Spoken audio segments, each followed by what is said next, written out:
Tonight, we wander somewhere older than time and softer than dreams. A place where men fought lions, yes, but also occasionally tripped over their own togas. Welcome, dear listener, to ancient Rome, specifically beneath the grand arches of the gladiator school, where heroes were forged and occasionally sprained an ankle on a training spear. If your head has found a pillow and your thoughts are slipping gently into a dream state, you're right on schedule. Before your eyelids press themselves, press that like button, for in this quiet moment, you've just enrolled in a ludus. A ludus, for those unfamiliar with Latin and/or Russell Crowe's filmography, wasn't a fun fairground game.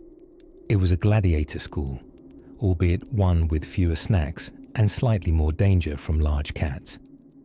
Each morning, as the Roman sun poured like warm honey over terracotta rooftops, sluggish trainees stirred in their dormitories.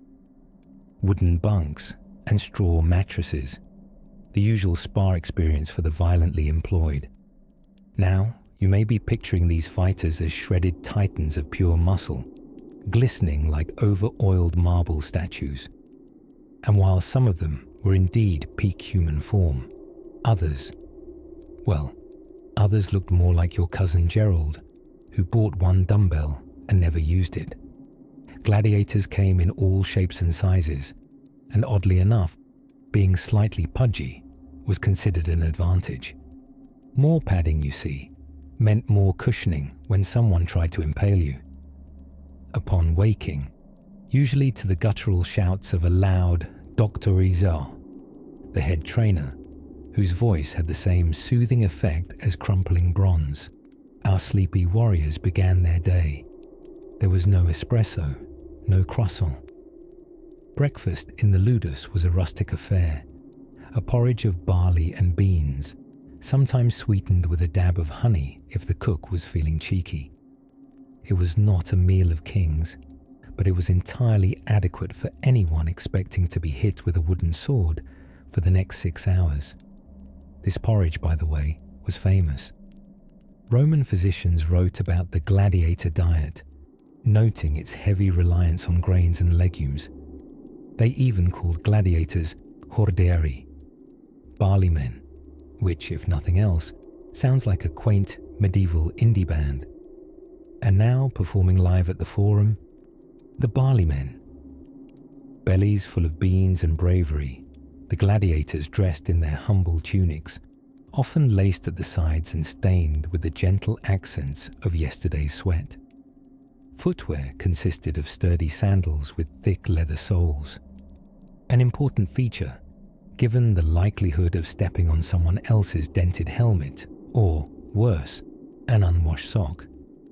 Each man carried the marks of his status. Notations branded onto his skin indicated whether he was a slave, a volunteer, or merely unlucky in debt. Most gladiators were enslaved, though some free men volunteered for the job, lured by promises of fame, fortune, and perhaps a lifetime supply of fig paste.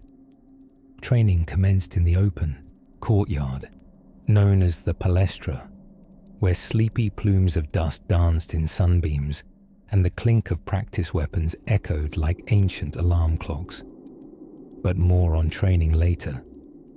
For now, we sit among these early risers, watching them stretch and grumble like toga-clad cats. One adjusts his helmet, another fiddles endlessly with a metal greave that doesn't sit right on his shin. A third guy, possibly named Gaius or Festus, everybody back then was named Gaius or Festus, tries to discreetly nap in the shade of a column. And amid it all, the lanista, the overseer of the school, surveys his waking warriors with the quiet satisfaction of someone who doesn't personally have to be stabbed today. He keeps an eye on injuries, on who's sulking, on who might need an extra helping of barley to perk them up before sparring. Just as modern athletes have massage guns and energy bars, so too did gladiators rely on specialized routines to limber up their bodies, and occasionally their egos. They stretched, they wrestled, they were massaged in fragrant oils if they'd done well, or scrubbed with sand if they hadn't. Imagine exfoliating with the Colosseum floor. Delightful. So as the morning light spreads across the stone yard and wooden dummies await their daily battering, we linger here, in the hush before the clang, in the moment when a gladiator is not yet a fighter, but merely an early riser with ambitious plans and very sore calves. Soon, their day will heat up, and the thrill of combat will echo through the corridors. But for now, dear sleeper, it's just barley porridge and the gentle groan of sore shoulders. Let us drift beside them as the sun rises and the real training lurks just ahead, somewhere in the misty folds of ancient Rome, just beyond the clamour of sandals on cobblestones and the scent of overcooked garum sauce wafting lazily through the air. There existed a kind of morning routine that can only be described as oddly nutritious and questionably glamorous. Yes, gladiators. The ironclad influencers of antiquity didn't just spring forth from the shadows with tridents in their hands and dramatic wind machines at their backs. No, these warriors of the sand had to wake up, wipe sleep out of their eyes, and, like us, figure out what was for breakfast. Spoiler, it wasn't avocado toast. Now, one might imagine a gladiator beginning his day rending a wild boar in two with his teeth. But let's not let the movies fool us. In reality, the average gladiator's day started a bit more humbly, and with a bowl of barley. Yes, barley. Lots of it. In fact, historians have affectionately dubbed these ancient fighters hordearii, which means barley men. Not quite as intimidating as Brutus the Bone Crusher, is it? But still, there's something noble in being full of fibre.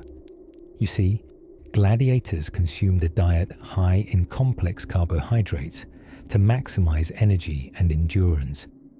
Their meals were mostly comprised of barley porridge, legumes, and whatever vegetables could be coaxed out of the local soil. Occasionally, they were treated to a bit of cheese or fruit, but the protein? That came more from beans than beasts. Believe it or not, the heavily muscled icons of the Colosseum were basically eating a plant-based diet that would make modern wellness influencers nod in approval while sipping kombucha. Though make no mistake, this wasn't some fancy hipster grain bowl from a Roman Whole Foods.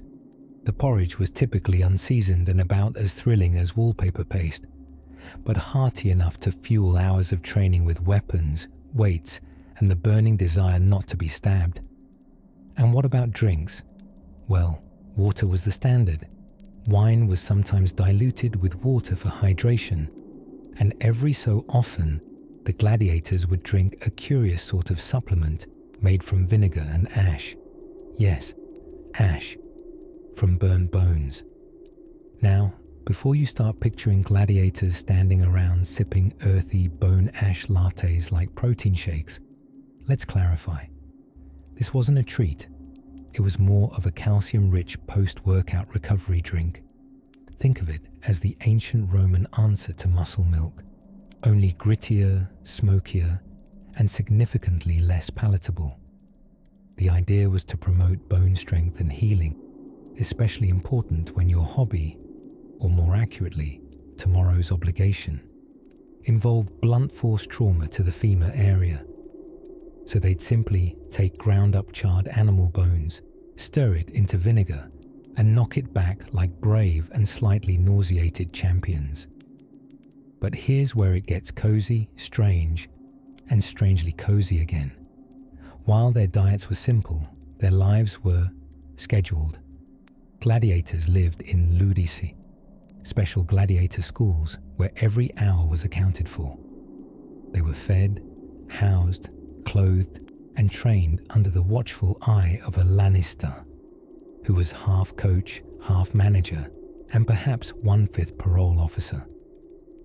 Before sunrise, the school would hum with the subtle rhythms of stirring pots and tired fighters padding across cool stone floors. Picture it. A pot of porridge gurgling quietly in the early light, the scent of lentils hanging gently in the air, the occasional metallic yawn of a gladiator lifting a practice sword that weighed as much as a disappointed senator's lunch bill. But there was also camaraderie. They ate together, trained together, even bathed together. It was all very Spartacus meets summer camp, minus the marshmallows, and with a slightly higher risk of decapitation. Despite the morbid destination looming at the end of their training, spoiler, it involved pointy objects, daily life for many gladiators was as structured and nourishing as any monastic order might boast. Food was fuel, routine was safety, and the predictability of morning barley was, in its way, comforting. Sleep might have been fleeting, but breakfast never was. And so, bellies full of warm grain and maybe just a splash of bone vinegar for zest. The barley boys of Rome would rise and shuffle toward another day of glory, grunts, and gladiatorial glamour. But before the swords clash and the sand trembles, there were drills to be done. And oh, what drills they were. Weighted shields and wooden swords aplenty. But that's a sleepy tale for another moment. Close your eyes now and imagine Rome. Not the bustling, scooter-honking Rome of now, but the slower, sandal-smacking Rome of long ago. Here, in the dusty corners of the empire, where olive trees whisper and amphoras lean slightly with ennui, gladiators begin their day the same way we do, by wondering what's for breakfast. There's a sepia haze over the training grounds, and the sun, lazy as a toga-clad tortoise, stretches over the tiled roofs. Birds chirp with just a touch of drama, like they've been hired as ambience. And in the heart of the ludus, the gladiator school, rising slowly from their straw-stuffed cots, the fighters don't reach for their iPhones or scroll through doom-laden headlines.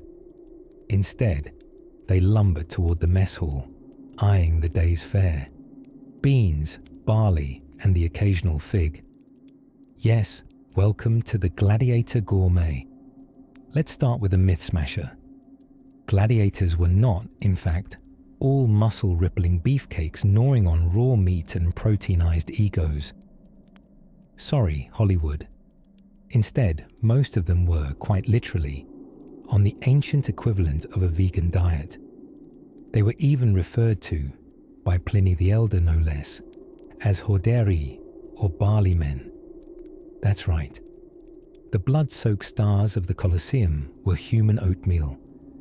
Their typical meal plan included porridge made from barley, lentils simmered to gentle mush, beans in many shades of beige, and fruits like dates or figs that added a sequin sparkle to otherwise taupe cuisine. Sometimes, if you were especially fortunate, or just survived a particularly crowd-pleasing disemboweling, you might be rewarded with a bit of cheese, or even dried fish, a delicacy so pungent it made everyone aware of your celebration. But before you pity them for their plant-based predicament, let's consider the wisdom behind this diet. You see, in the Roman world, food wasn't just fuel, it was strategy. A gladiator's diet was designed to bulk them up, not with vanity muscle, but what modern gym-goers might refer to, unlawfully, as a protective layer. A little softness around the midsection, it turns out, wasn't sloppiness. It was insurance. In a world where someone was likely to jab a trident into your torso, a bit of natural padding could mean the difference between a dramatic flesh wound and a tragic finale. That barley-based belly, it was gladiator-grade armor. Even more peculiar, their bones tell us compelling secrets.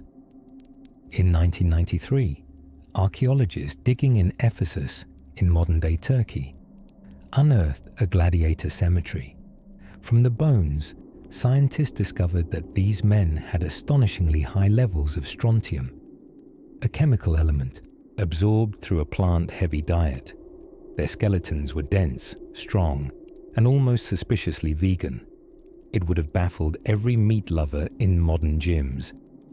But there was another peculiar piece of this culinary puzzle: the bone ash tonic.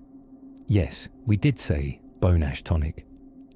Gladiators drank a special brewy beverage, sometimes described by Roman writers, a kind of recovery drink made from vinegar and, well, burned bones. Think of it as Gatorade, aged in Hades. This tangy concoction, equal parts curiosity and iron supplement, was believed to help bones heal, replenish lost minerals, and perhaps, though we can't confirm, make you burp fire. Imagine them now, these dusty warriors of Rome, seated on rough stools in the morning fog, dipping crusts of barley bread into thick bean mash, sipping wisdom from clay cups of ashy vinegar. Not a protein shake or six-pack carton of eggs in sight, just slow, fibrous strength built on roots, legumes, and a touch of tragic dignity. Their meals were humble, yes, but sacred. With every bite, gladiators were preparing their bodies not just for battle, but for spectacle. Their food wasn't flashy, but it was tailored. Slow-burning fuel for training all day under the sun and facing mortal risk by torchlight. And despite the brutality ahead, the mornings were calm, almost gentle. Dogs napped near warm hearths. A cook, grumbling and stirring pots as old as Tiberius, lined up dented bowls with care. No talking, just steam, silence, and the soft sound of chewing. Let that image linger, a quiet breakfast in Rome, where even warriors gave a nod to routine, and where survival started, sweetly, with beans. And speaking of survival, once breakfast was over, it was time to meet the true heart of the day, the training grounds. Don't worry, we'll get there gently, one step at a time. Before any sword was swung or net hurled skyward, a Roman gladiator did the most daring act of all. He ate breakfast. Ah yes, the most overlooked part of mortal combat, waking up and deciding whether one wants lentils or gruel. Today, we ease quietly into the warm light of a Roman morning, where the air smells faintly of olive oil, ambition, and yesterday's sweat. In a small, walled corner of the ludus, the gladiator school, a chorus of yawns mingles with the shuffle of sandaled feet. It is time to fuel the body of a man expected to wear metal under the midday sun while dodging pointy objects. Let us not imagine eggs and bacon. No.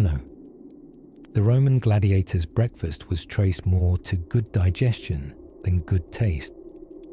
Their diets leaned heavily toward plant-based simplicity, rich in fiber and quietly insulting to modern protein shakes. You see, despite their famously gory resume, most gladiators were actually vegetarians, or more precisely, what ancient sources called hordearii, which means barley men. It sounds noble until you realize it essentially equates them to sturdy pack animals.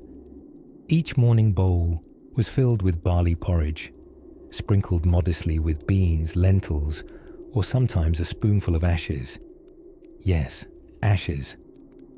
As odd as it seems, this curious addition wasn't a punishment for misbehavior, but a mini miracle of ancient sports science.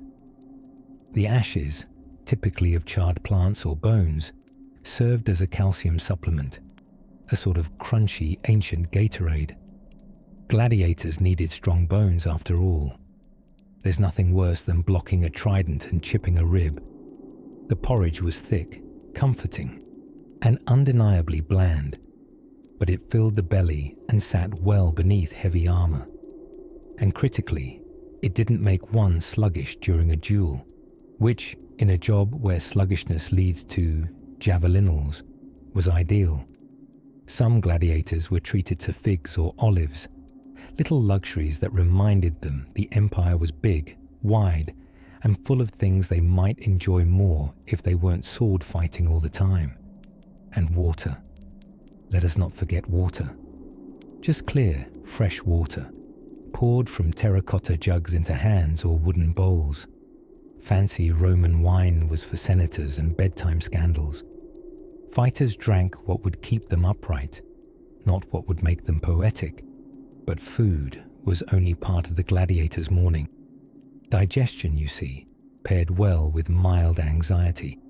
At any moment, the lanista, the gladiator trainer, could stroll by with a scroll in hand, announcing today's sparring partners or upcoming shows. And oh, what a mix of reactions that created. Some grunted in excitement, some nodded solemnly, and a rare few, still chewing their lentils, quietly hoped to be passed over like uneaten eggplant. While seated at long wooden benches or on humble stools, they shared words that were half jokes, half boasts, and fully charming. One might tease another's rusty breastplate. Another would brag about blocking a net with sheer attitude. There were belly laughs too, deep, tired, communal, and utterly human. Because nothing bonds people like surviving breakfast together before pretending not to dread being impaled. In the calmer corners of the mess hall, a few seasoned gladiators sat cross-legged, slowly chewing and staring into middle distance.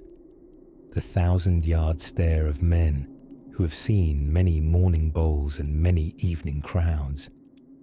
Newer recruits watched them as school children might study the local wizard, hoping perhaps that with enough barley comes enough wisdom. There was little fanfare in these rituals, just the quiet rhythm of survival. And in that quietude lies something oddly beautiful, a brotherhood, and occasionally sisterhood, bound not by identity, but by daily oatmeal and destiny. They were competitors, yes, but also comrades. After all, who else could understand your troubles when your greatest concern, aside from dying, was chafing from iron greaves? Outside the breakfast room, the sun yawned its golden way across the training yard. Trainers stretched their necks, blades clinked lazily in preparation, and somewhere, a rooster accused the sky of tardiness. But inside, for just a few more moments, the gladiators lingered in that sleepy limbo, where battle was still theoretical, and barley left you just full enough to face it. And just as one spoonful ends and another begins, so does the morning give way to training. Let's follow them outside, where the sand is warm, the swords are dull for now, and the dreamlike rhythm of routine gives way to sweat, strength, and sandals squeaking faintly in the dust. Let us saunter quietly now, into the warm morning haze of the Roman Empire, not to admire triumphal arches or discuss Caesar's salad-related delusions, but to peer curiously at something far more personal. The feet of gladiators. Yes, their feet. The humble instruments upon which rested the full fury of combat, dusty arena floors, and occasionally unexpected moments of fashion. For what is battle really without the right pair of sandals? Now, you might imagine that gladiators went barefoot, raw-footed and calloused like heroic hobbits.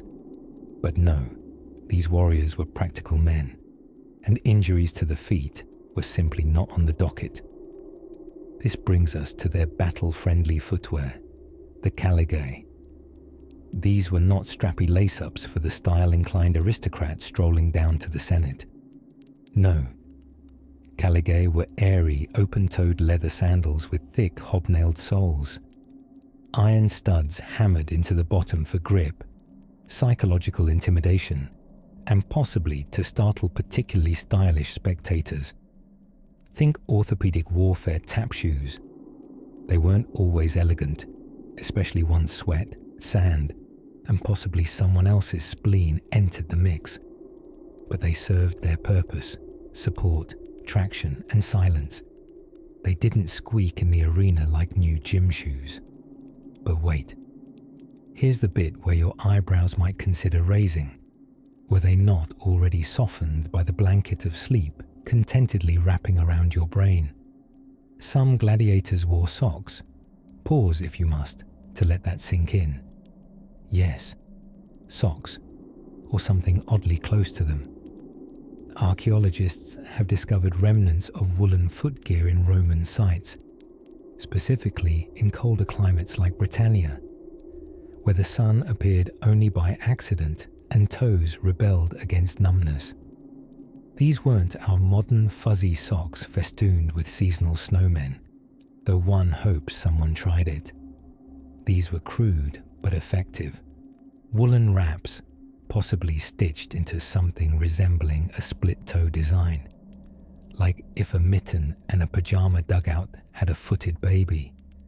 Toes would peep out through loosely tied caligae, giving an unintentional glimpse, not unlike when your big toe pokes through a ballet slipper mid-performance, unguarded and slightly embarrassed. Now, for training sessions, most gladiators likely wore simple sandals or bare feet. One's agility, you see, was best honed without too much cushioning. Trainers often believed pain was a feature, not a bug. This did wonders for reflexes, less so for foot comfort. Some schools, like the famous Ludus Magnus, near the Colosseum, just a flip-flop and a half away, had excellent training facilities. But even here, the sand was unforgiving, smooth and fine, but oh so scratchy to the instep. And if you've ever walked dreamily along the beach only to be rudely awakened by a surprise shell underfoot, you'll understand why socks, rudimentary or not, were occasionally adopted. But perhaps the most charming detail: some believed these woolen socks were often dyed red. It wasn't just for warmth. A crimson hue, it was said, disguised blood. Your feet might be leaking battle juice, but the color coordination ensured nobody knew just how much. There is an elegance in such vanity. Bleeding, perhaps. Stylish. Absolutely. We must also note the gladiators' pre-battle rituals, which often began quite literally from the ground up. Anointing the feet with oil was common. Olive oil, fragrant and mildly magical, was rubbed over sore arches and weary ankles. Some say this was to soothe. Others suggest it made the limbs slicker, harder to grab in a scuffle. Either way, the oil gave them a comforting gleam, like a sunlit croissant. Occasionally, herbal balms were added to the mix, infusions of lavender, myrrh, or crushed leaves of silphium, a now extinct relative of fennel, beloved by many and apparently also by overworked foot tendons. Imagine the mingling scent of sweat and forest, aging plaster walls, and piney lotions, all drifting upward as a gladiator laced his sandals, possibly muttering ancient Latin complaints about how socks never come in matching pairs. The foot was the secret soul of the gladiator. Armor may clink, swords may gleam, but if your toes are cold or your heel is blistered, you're not winning any duels that day. So next time you slip into socks or shuffle through sandals, remember, even the fiercest warriors needed cozy toes, and some, it seems, may have even indulged in the first ever proto-combat slippers. Let us follow the sandy footprints further, deeper into preparation. After all, no gladiator laced up alone. 11 fighters needed help getting dressed. Before a gladiator ever stood beneath the shouting of the crowd, beneath the bright, dusty sun, before a sword so much as glinted, there was, oddly enough, a very soothing bath. One might not expect a muggy, candle-lit bathhouse to be part of the blood sport preparation process, but in the ancient Roman world, cleanliness was next to, well, show readiness. And so it was that our magnificent muscle-bound protagonist began many a training day, and even some battle days, marinating in warm water and gossip. The Roman bathhouse was not just about hygiene, it was a whole cultural stew. Imagine communal hot tubs, thick clouds of steam, and someone trying to debate Seneca's latest Stoic musings while stretching their hamstrings in the nude. Gladiators, with their carefully sculpted physiques and aggressive tans, were the celebrities of their day, and theirs was a version of self-care that mixed rituals of cleanliness with an edge of vanity. Here's the cozy part. First came the tepidarium, a warm, dreamy chamber that gently coaxed muscles into relaxation. Here, gladiators would rest, chat, sometimes snore, and definitely sweat.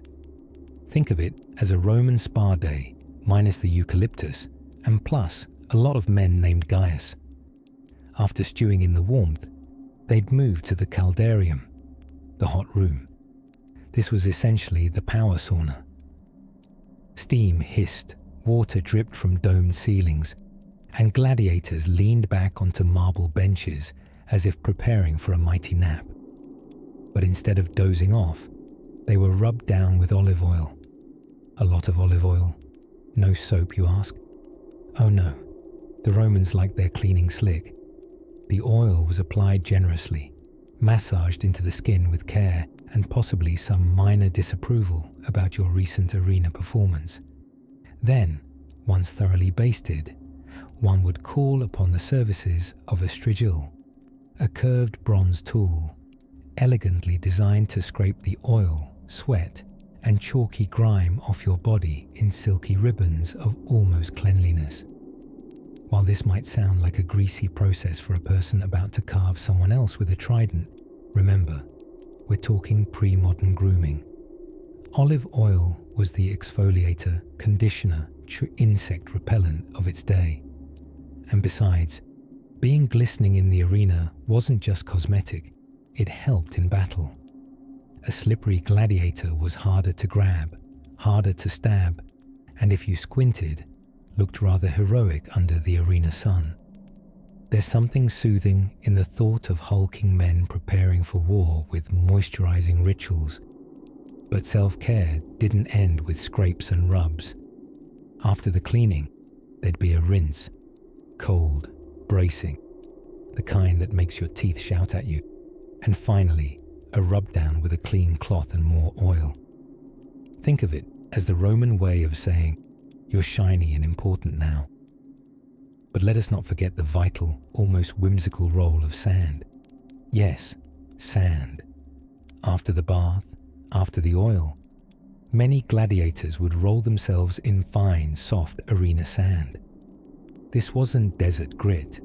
It was often imported, sieved, and lovingly fluffed by arena attendants who may or may not have questioned their career choices. The sand added grip. Not too much, not too little. Just enough to keep a sword from slipping and feet from flying out from under a lunging hoplomachus. Picture it. A shimmering figure oiled like an olive grove in summer, gently powdered with honey-colored sand. Not to fight just yet, but to train, to dance the ancient footwork, to spar under the eyes of a watchful lanista, the trainer who seemed to live forever and never blink. This sparkling preparation had both ritual and reason. It calmed the nerves. It focused the mind. It told a gladiator that though they could not control their odds in the arena, they could arrive ready, every edge, honed, physically, mentally, and dermally. So next time you rub lotion into your elbows or emerge from a shower with the grace of a triumphant noodle, you can humbly count yourself among the ancients. Now, oiling and rolling aside, there was something else that followed every good sand shower, and it was loud. No, not battle. Supper. Let's drift there softly, to the long wooden tables, the clink of dishes, the whisper of porridge bowls. Close your eyes now and drift ever so slightly backward, not just into the past, but into the rumbly belly of a gladiator's lunch, Yes, tonight's tale lands us gently into an arena, not of swords, but of spoons and ladles, where the fiercest Roman warriors quote not Sun Tzu, but their favorite cook. For truly, before they clanged iron in combat, gladiators clanged bowls and mugs. Nutrition, dear dreamer, was not merely a detail of preparation. It was a whole philosophy, rich in legumes, low in glamour. Let us uncork the amphora and investigate how the fighters of Rome supped.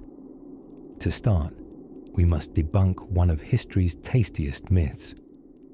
Gladiators did not dine nightly on dripping roast boar beneath golden banners while being serenaded by a lyre quartet. No, the real menu was far starchier and much less Instagrammable. These men, often called hordeari or barley men, consumed extraordinary amounts of, yes, barley. The Romans, who named everything almost too literally, thought of them as walking bowls of porridge with abs. A typical gladiator meal might consist of thick barley mush, beans, lentils, bread, and the occasional olive or fig, if someone was feeling generous. Meat, rare. Dairy, elaborate. Salad, that'd be a hard no.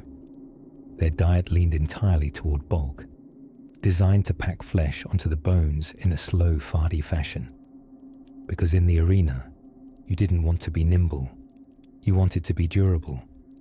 A little chub meant a little extra protection. One Roman physician, Galen, who treated gladiators and wrote several scrolls on the squishier parts of humans, observed that fighters were encouraged to grow a respectable layer of fat. How curious, you say, that men trained for mortal combat would be, by modern standards, a touch doughy. But this, gentle listener, was no accident. A deeper cushion protected muscles and organs from shallow sword cuts, turning what might have been an opera-ending wound into a slightly impressive scratch. Oh yes, Paul the Rhetarian might have looked like he'd eaten one too many helpings of lentil stew, but his layer of snug belly padding could mean the difference between life and limping. And what did they wash it all down with? Here too, history pleases. No wine flows in this bedtime cup. Rather, gladiators consumed a curious concoction made from vinegar mixed with water, called posca. The Romans loved it, though whether it was refreshing or simply the only thing left in the jug is still being debated by historians late at night over mugs of decaf. Posca didn't make one sing, but it did quench thirst and kill the odd bacteria, making it a remarkably wise beverage choice for people who trained barefoot in shared sandpits. Now, don't you worry. We may not have gladiators leaping out of their kitchens to prepare this for us, but archaeologists have found clues. In the ancient city of Ephesus, modern-day Turkey, researchers uncovered a gladiator cemetery and analyzed the bones. Their results: those bones belonged not to lean cutlets of men, but to reliably starchy, well-nourished carb enthusiasts. High levels of strontium in the bones suggested a plant-heavy diet, affirming Pliny's earlier writings that gladiators favored a vegetarian menu, long before that term became all the rage in smoothie cafes. And yet, amidst all this barley and bean feasting, special training elixirs existed. Ground-up charred bones mixed into drinks may have served as ancient calcium supplements. Sound unappetizing? Yes. But in Roman times, if your local trainer told you that sipping ash water would strengthen your sword arm, you took a gulp and asked for seconds, or at least grimaced politely. So it was. These warriors, fed like marathon monks and bloated bean champions, readied their bodies with quiet meals and vinegar sips, preparing not just for strength, but for spectacle. Their diet formed both shield and stage, shaping them into formidable figures for the eager Roman spectators. Dream now of warm bowls in stone kitchens, of flickering oil lamps beside jars of dried lentils, and gladiators patiently spooning their barley gruel in silence, perhaps humming tuneless songs, their thoughts not on battle, but whether the cook remembered the salt.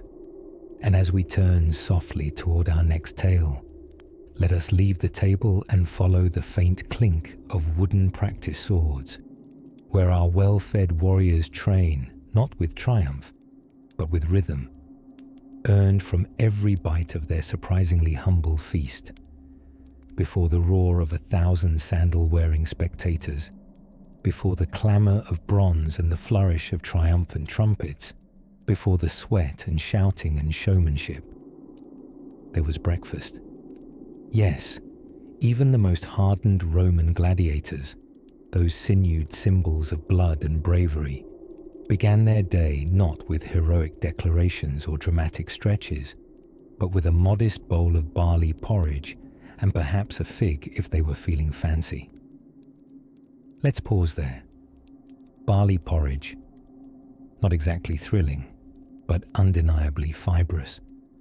You see, while the modern image of a gladiator tends to involve muscle-oiled torsos and dramatic camera angles, the reality smelled faintly of boiling grains and damp sandals. These were men, and sometimes women, who needed energy, consistency, and a digestive system as regular as the Roman calendar. Hence, porridge it was. Warm, simple, and friendly on the stomach for someone expecting potential disembowelment by lunchtime. After this humble beginning, the day progressed into a sort of ancient Roman boot camp, minus the inspirational slogans, and plus a great deal more looming mortality.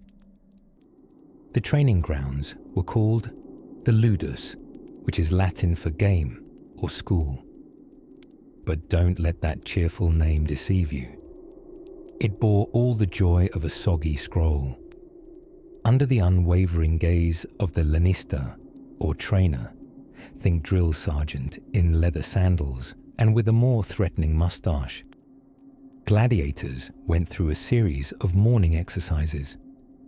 There were wooden swords for practice, not because the Romans were stingy with steel, but because the wooden kind didn't puncture lungs during sparring sessions. Efficiency was key, and dead trainees were considered tragically inefficient. Sparring partners weren't randomly assigned, by the way. Gladiatorial schools were highly organized and specialized. You wouldn't pair a nimble retiarius with his net and trident against a heavily armored secutor who earned training just for fun. That would be like arranging a foot race between a greyhound and a guy in diving gear. Entertaining, possibly. Productive, not so much. Instead, camaraderie and competition coexisted in a strange equilibrium. You might share bread with a fellow gladiator in the morning, then face him in calculated combat by the afternoon. It was, quite literally, a breakfast of champions, minus the marketing, plus the existential dread. Hydration too played a vital role. Ancient sources suggest gladiators consumed a fair amount of a rather peculiar vinegar-based drink known as posca. This delightfully acidic beverage was essentially sour wine diluted with water and possibly seasoned with herbs. It was thought to aid digestion and prevent dehydration, though it also might have functioned as a complex method of punishment in case the porridge wasn't sufficiently bland.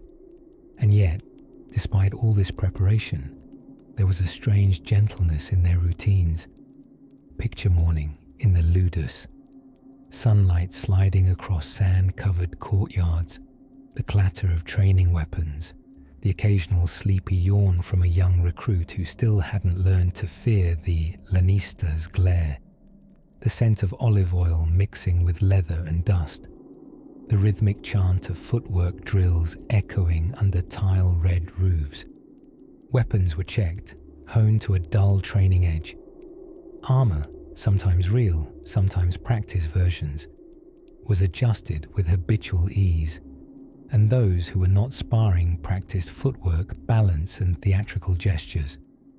Yes, theatrical gestures.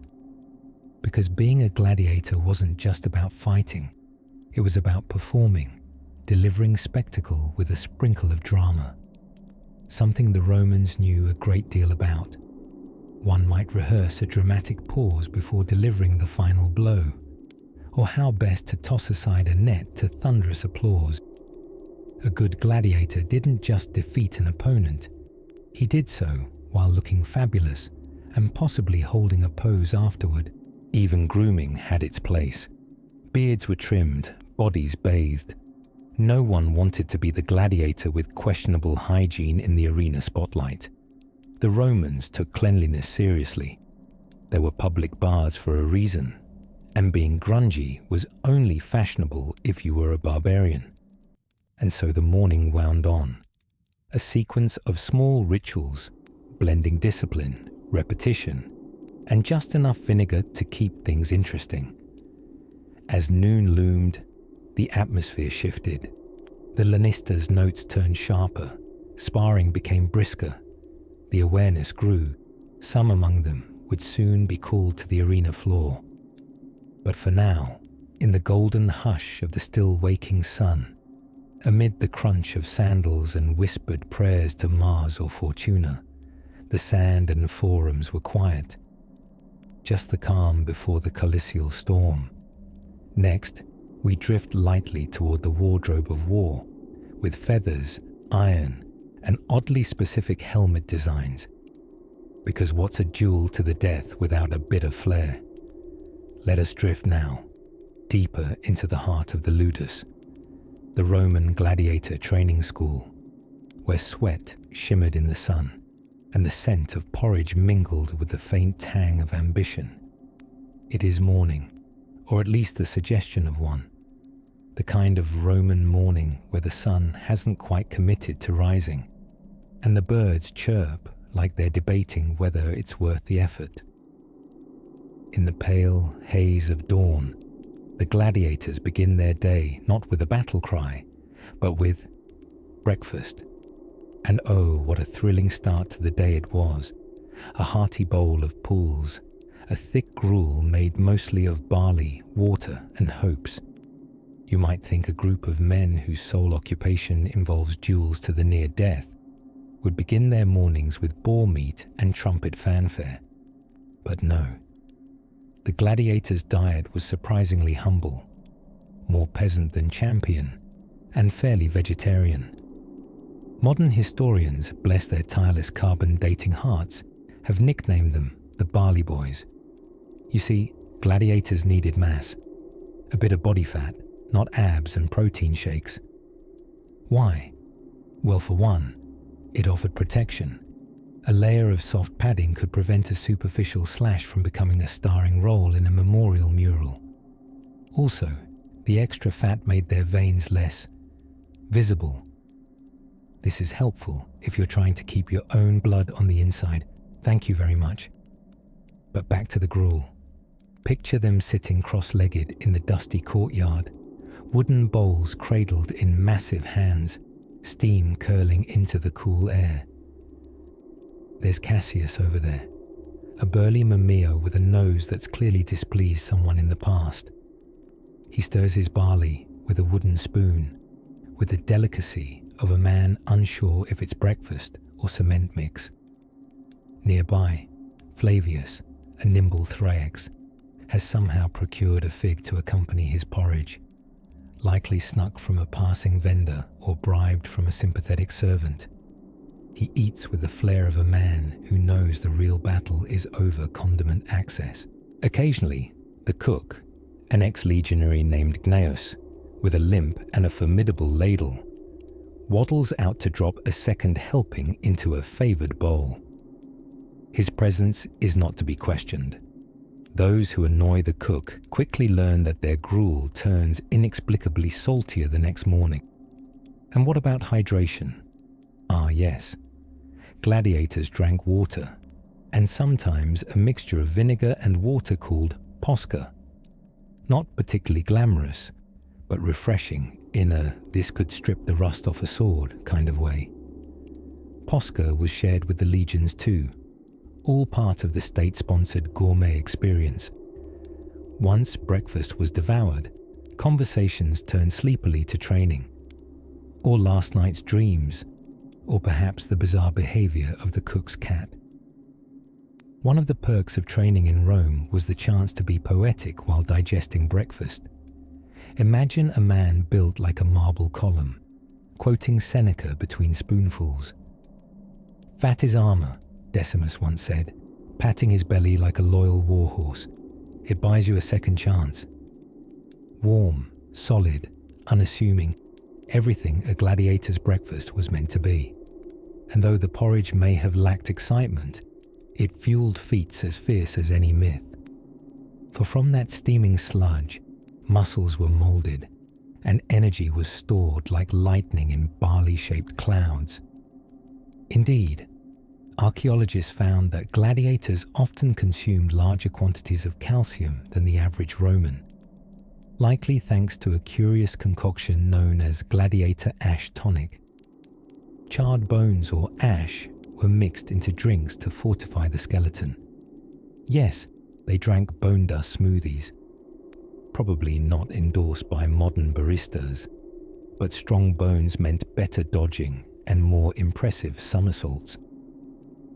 As the courtyard began to stir with the clinks of armor and the murmurs of instructors, the sun finally yawned its way over the rooftops, casting long golden paths across the worn training grounds. Stomachs full of barley and bravado, our warriors would soon rise for drills and discipline. But in this gentle, grain-scented pause, they were simply men gathering strength beneath a Roman sky. Tomorrow brings wooden swords, swirling sand, and lectures barked with alarming vigor.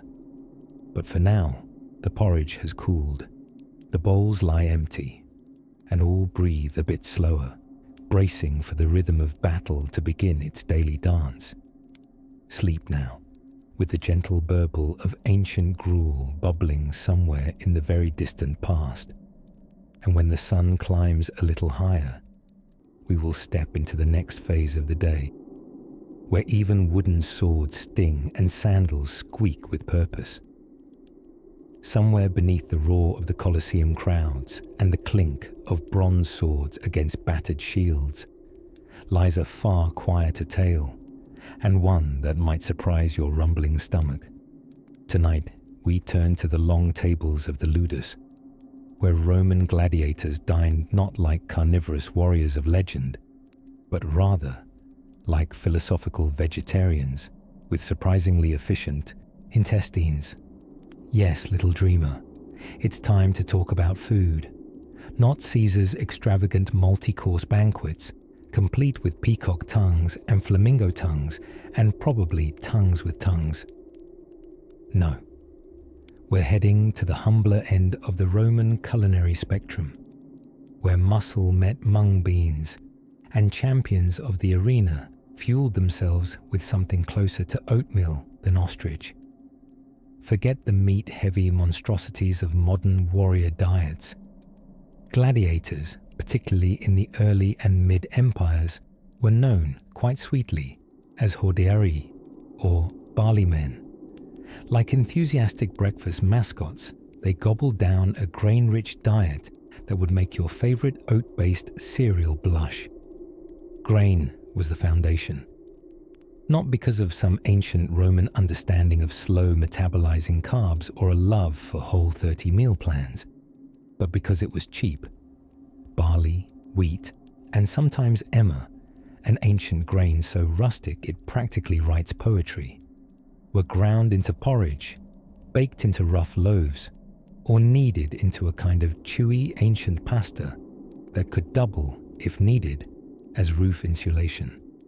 Now, lest you begin to picture these fighters spooning porridge sadly by candlelight, let us sweeten the scene. Their meals weren't entirely bland. Mixed into their bowls might be lentils, chickpeas, onions, and perhaps, on festival days, garlic. The breath may have been formidable, but so was the fiber intake. Salt, of course, made an appearance. Soldiers and gladiators alike received regular salt rations. It preserved, seasoned, and fueled a rather impressive amount of Roman history. In fact, the word salary comes from salarium, the allowance Roman soldiers were given to buy salt. A salty paycheck indeed. You might assume a gladiator's diet would be high in meat, drenched in blood, and roasted over fire by torchlight, like something out of a sandals and swords epic. But in truth, meat was infrequent and not particularly prized. When consumed, it was more likely to be goat than beef, more organ than fillet.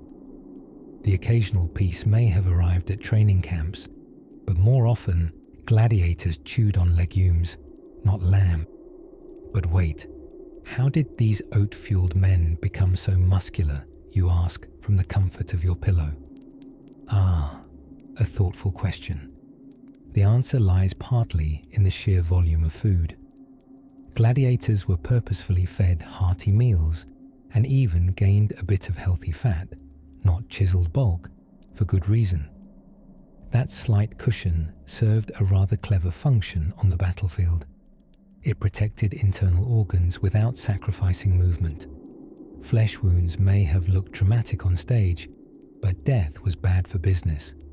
And let's not overlook the magnificent ash smoothie. Yes, my weary friend. Roman gladiators reportedly consumed a drink made from plant ash dissolved in vinegar or water. Think of it as the world's first electrolyte mix, with all the branding appeal of a garden fire. Recent archaeology, including studies from skeletal remains found in Ephesus, suggests they drank this calcium-rich concoction to help with bone healing and strength after those, shall we say, unusually intense gym sessions. So there they sat, bronzed warriors under the mild Roman sun, eating grainy gruel, sipping ashy vinegar cocktails, and preparing not just their bodies, but their bowels for the day's exertion. Their diets were humble, their stools robust, and while they may have lacked our modern protein bars or fitness shakes, these barley men thrived on discipline, daily training, and highly fibrous meals that would fuel body-slamming spectacle and keep a battalion of Roman plumbers gainfully employed. Now, with the pot scraped clean and the olive oil wiped from the chin, we'll drift gently away from the mess halls of the arena. Dim your torch and quiet your thoughts, for next, softly, we'll step into the sultry world of gladiator grooming. Because even warriors must wax. When the sun rose over the gladiator barracks of ancient Rome, it didn't find warriors instantly thrusting swords into targets or somersaulting through serious warm-ups. No, it discovered something far more deliberate and perhaps unexpectedly luxurious. A painstaking ritual that began not with roars, but with rubbing. Let us now drift into the peaceful, glistening world of gladiator grooming.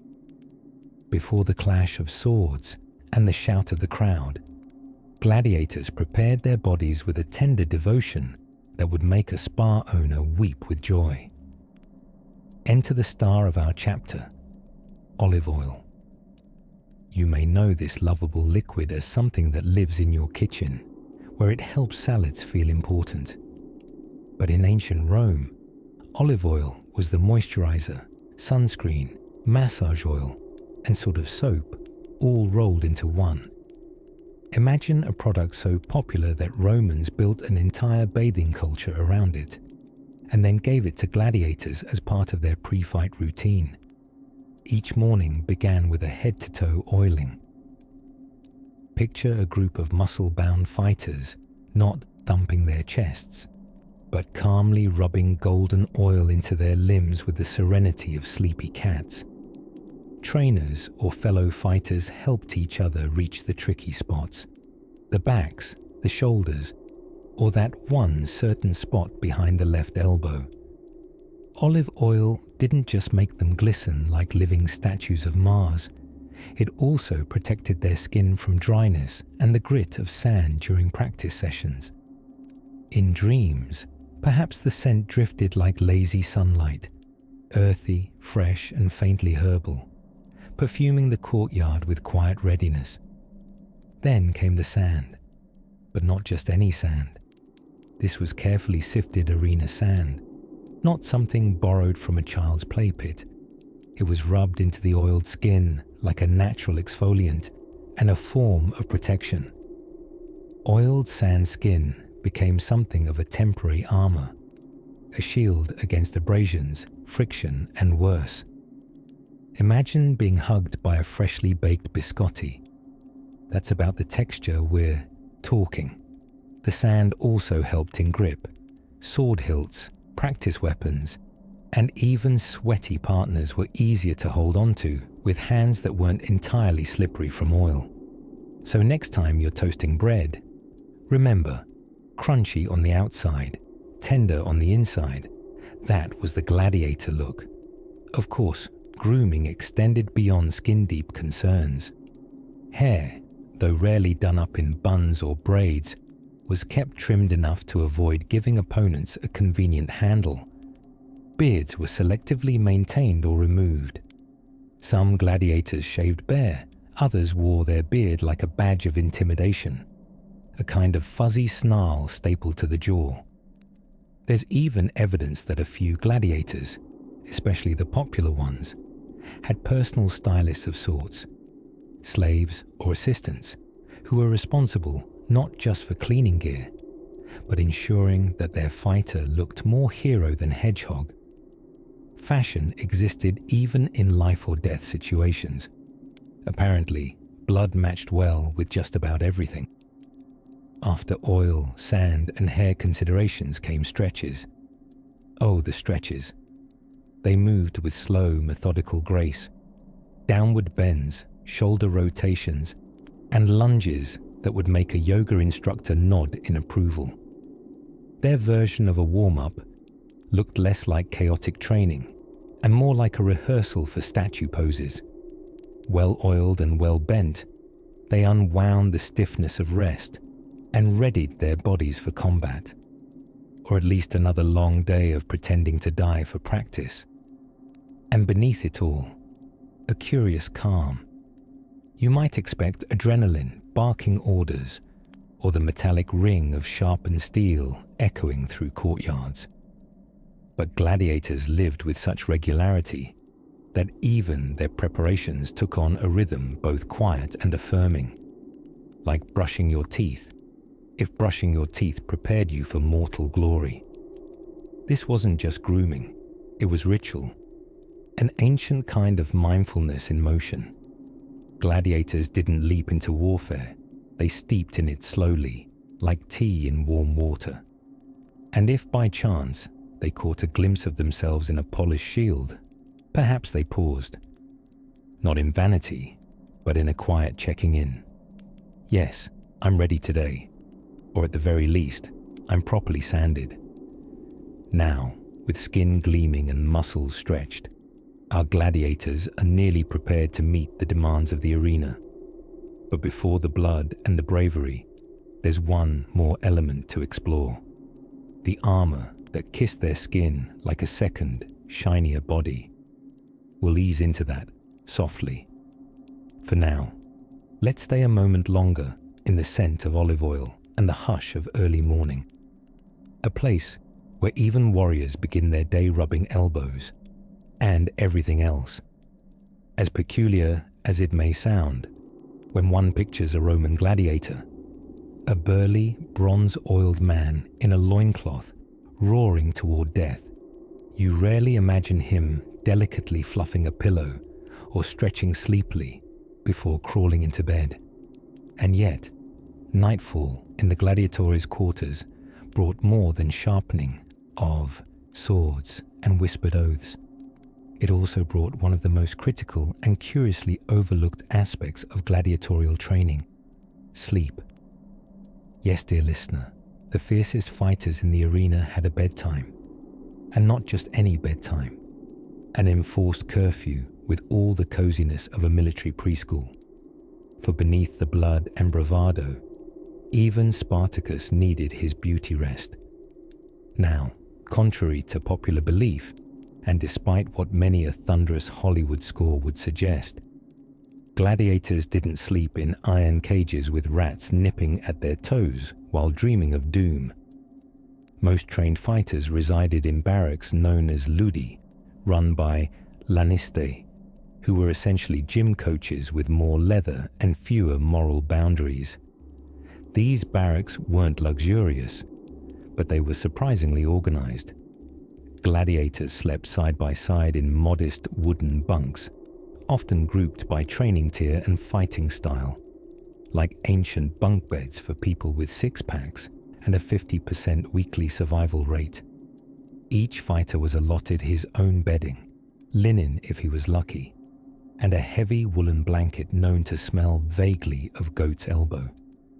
By all accounts, it wasn't the Ritz, but it beat sleeping with one eye open on a battlefield. And here's where it turns unexpectedly cozy. Sleep was not just encouraged, it was sacred, because sleep, my drowsy historian, was restoration, healing, sharpening of the mind, and softening of the occasional anxiety spiral one might have before being forced to battle a man with a net and a trident. The body repaired torn muscles, soothed aches, and prepared for tomorrow's flurry of wooden swords and shouting. Some lanistae even had what you might gently call sleep protocols. Yes, these men who managed arena warriors had night routines more curated than your modern sleep playlists. Torches were doused at a certain hour. Meals were served early enough to avoid indigestion. And in some of the more organized ludi, there are whispered accounts of occasional evening harp playing, though more likely it was a trainee practicing on a lyre very, very badly in the corner. Now, imagine this. The stars are peeking out above Capua. A warm Mediterranean wind lasers its way through wooden shutters. Somewhere in the distance, a donkey brays philosophically into the void. Inside the barracks, there's the soft rustling of straw-stuffed mattresses and the occasional grunt. Maybe someone's dreaming of uppercutting a tiger. And here, perhaps the rarest delight of all, a legend floats through the rafters. The midday nap. Yes, the meridiana quies. Somewhere between the morning drills and afternoon sparring, gladiators were sometimes granted a divine sliver of sleep, what we'd nowadays call a power nap, though with more swinging swords nearby. The trainers understood that even the toughest of human war machines needed a slice of stillness. And with them, Roman medical minds agreed. Ancient physicians, like the endlessly opinionated Galen, recommended rest as vital to a fighter's constitution. One simply could not maintain peak slicing form without proper slumber. In fact, staying up all night doodling mosaics or fretting about foot placement during a duel was said to slow reflexes and throw off one's chi, which incidentally had nothing to do with Roman medicine, but sounds very wise when whispered before sleep. But don't be fooled. While lullabies were rare and no one tucked the gladiators in with a teddy bear named Tempestus, rest was as much a form of training as wrestling a fellow with a helmet shaped like a fish. No rest, no reflexes, no head. So there they lay, dozing in rows, surrounded by gurgling snores and the muffled sound of someone's stomach arguing with too many lentils. Mostly human, occasionally heroic, and temporarily at peace. Outside, the moon polished itself in the Italian heavens. The flocks grew still. A gentle hush crept into stone alleyways where cats prowled like lazy philosophers. Sleep, the unlikely shield in a gladiator's arsenal. Not so glamorous, not so shiny. But without it, no dreams of victory, or dreams at all. And speaking of dreams, there's another side of the sleeping gladiator we've yet to explore. One tucked not in a bed, but in a tradition, that strange music they woke to, and the rituals of rising that followed. But more on that next time. If you were expecting lean steaks, raw eggs, and kale smoothies in the morning routines of ancient Roman gladiators, you'll be sorely disappointed, but very well fed. You see, the elite warriors of the arena weren't just muscled machines of doom, and they were, in fact, walking bowls of porridge. Let's set the scene. The sun has barely stretched its golden arms over the terracotta roofs of Capua, and already the lanista, head coach, part chef, occasional yeller, is bustling about, making sure his fighters are well fed with the breakfast of champions, barley mush. Yes, barley. Barley, the humble, fibrous cousin of wheat that no one writes epic poems about. But in the gladiator world, barley was a hero all its own. It was affectionately known as hordeum, and it made up the bulk of what gladiators ate. So much so, in fact, that ancient writers like Galen referred to these warriors as hordeari, or barley men. Not the most dangerous sounding nickname, I'll admit. More like something you'd find written on a cozy sack of grains at a Greco-Roman farmer's market. But there was method to that mushy madness. Barley was cheap, hearty, and notoriously packed with slow-burning energy. An asset for anyone planning to swing a heavy gladius while wearing 40 pounds of questionably ventilated armor in front of an amphitheater full of cheering strangers. And it wasn't just barley. Lentils, beans, and other legumes padded out the gladiator pantry, protein-packed, fiber-full, and filling enough to keep even the growliest of fighters from eating their helmets. Now, lest you believe that meal prep in ancient Rome was entirely beige and bean-based, let's not forget the peculiar concoctions believed to be performance-enhancing. According to several archaeological finds, including the charming discovery of ancient latrines in gladiator training schools, these fighters were also big fans of an elixir made from vinegar and ash. Yes, ash, from burnt bones or plants, mixed with vinegar. Why, you whisper, recoiling gently in your linen sheets? Well, the gladiators believed this potion would help with recovery, reduce inflammation, and restore lost minerals after bouts of sweaty combat. Think of it as Rome's answer to Gatorade, just with more fireplace and fewer electrolytes. Odd, certainly, but in a time before protein powder and sports drinks, you made do with what you had, and what you had tasted like a forgotten corner of your chimney. As dreamy as it is to envision these brawny fighters as finely tuned machines, their diets were surprisingly vegetarian, not by philosophy, but by economics. Meat was a luxury, often reserved for the rich, or eaten sparingly during great feasts. Those occasional meat meals usually came during large festivals, or perhaps as a reward, say, for surviving a particularly brutal bout without developing a new set of holes. Oh, and then there's the olive oil. Picture this. After tasting their morning barley mash and knocking back a shot of wood ash and vinegar like absolute champions, gladiators would oil themselves up. Not for vanity, although an oiled bicep catching the Mediterranean sun has its merits, but for protection. The oil, massaged into the skin and then scraped off after training, removed grime and acted as a mild disinfectant. Plus, let's be honest, nobody ever felt less heroic while being massaged with warm oil. To the Romans, food was practical, but it was also part of a warrior's ritual. Meals were communal, eaten together in the barracks, under a fresco of mythic figures slaying dragons, or lounging dramatically on reclining couches. Bellies full and bodies sore, gladiators grunted stories of past victories, laughed about that time Titus tripped over his own net, and slowly drifted toward sleep. Their diets may not inspire Pinterest boards or high-protein meal preps, but for the warriors in the sand, it was enough to swing swords with strength, endure pain with resilience, and rise again, bowl in hand, blade at side. As the moon perks up its pale eye over the old rooftops of Rome, it finds our band of barley-fueled fighters snoring soundly, legs tangled in woolen blankets, bellies warm, dreams softly rustling with cheers from imagined crowds. And tomorrow? Well, tomorrow offers another test altogether. Not of the body, but of the mind. For battle is never far, but first, a bit more sleep.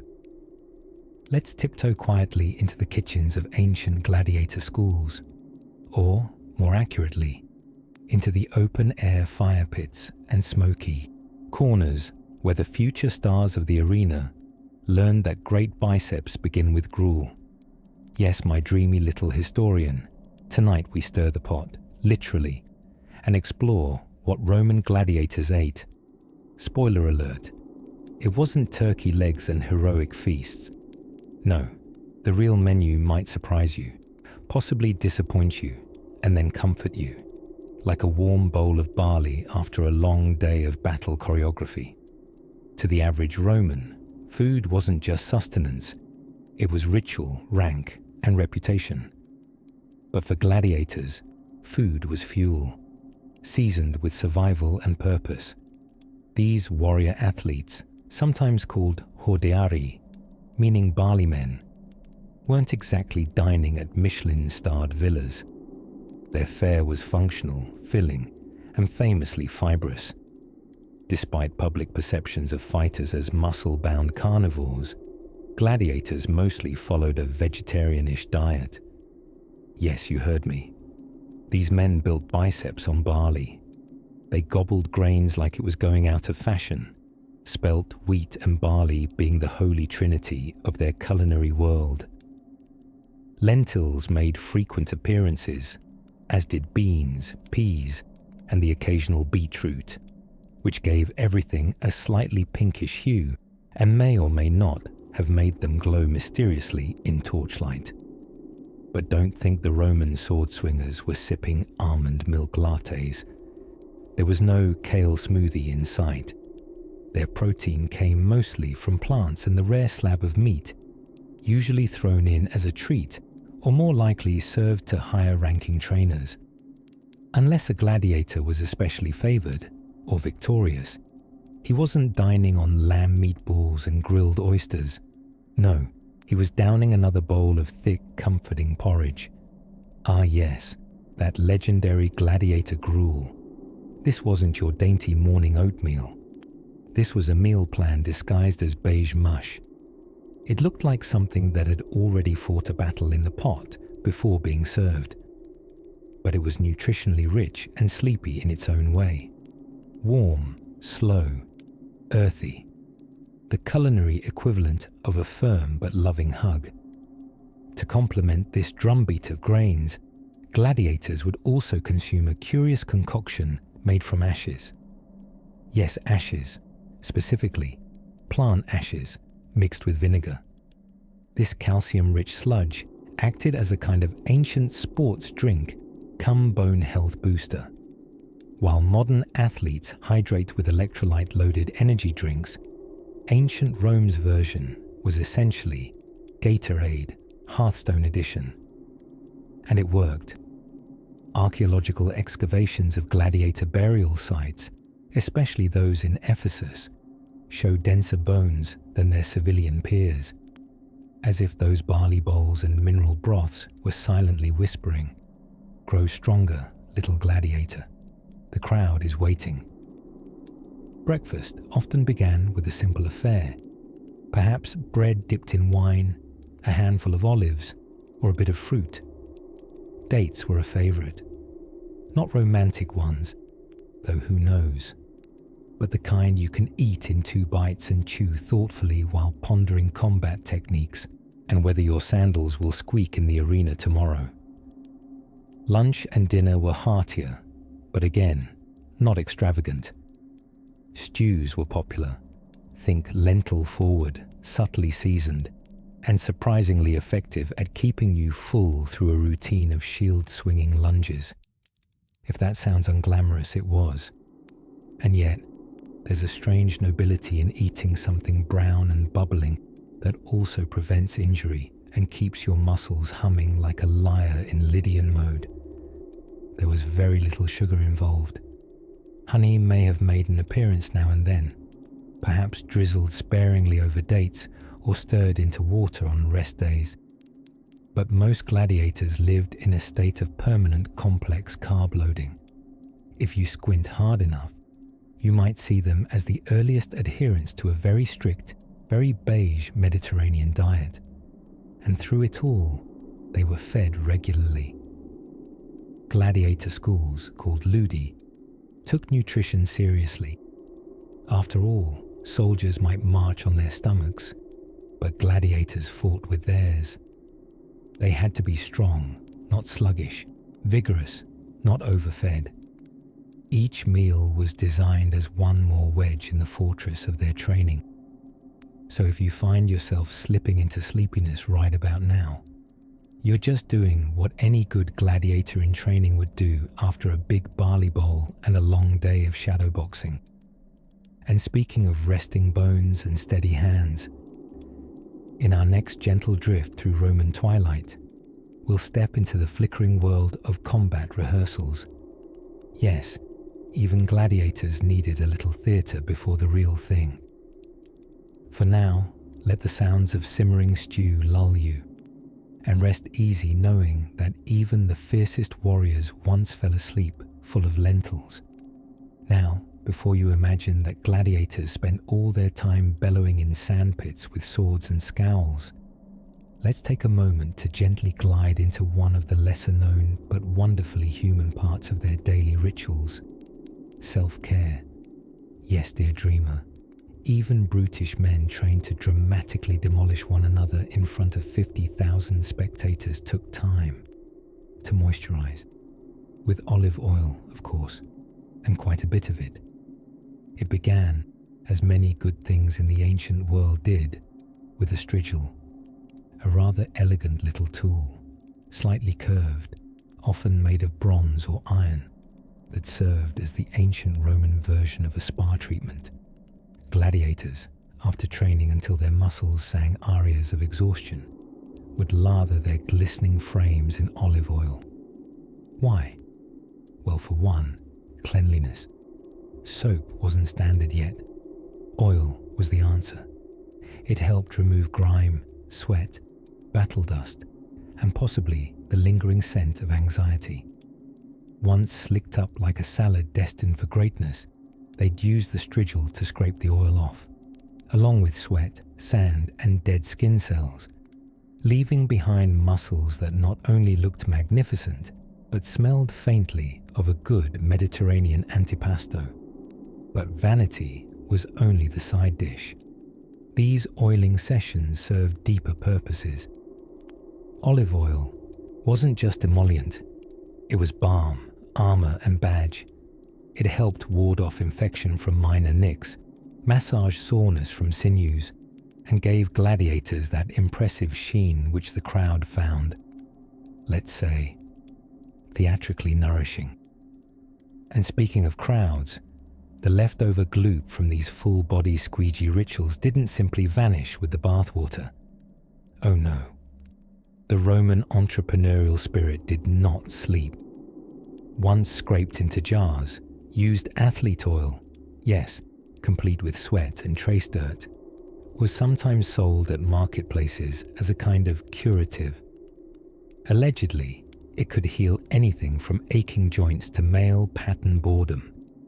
Who could resist a vial labeled essence of spiculus, aged in agony? Gladiators didn't just look after their skin. Their hair, too, cried out for attention. Those with locks long enough for drama would sometimes braid or tie them, lest strands obscure their vision mid-duel. A terrible time for a fringe to flop, wouldn't you say? And lo and behold, they paid heed to their nails.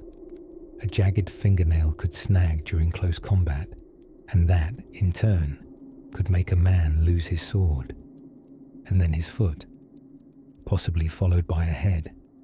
So yes, grooming became a subtle substitute for survival. But perhaps the most soothing of all their rituals was soaking. Some ludices, those lavish training schools for manly mayhem, boasted bath facilities.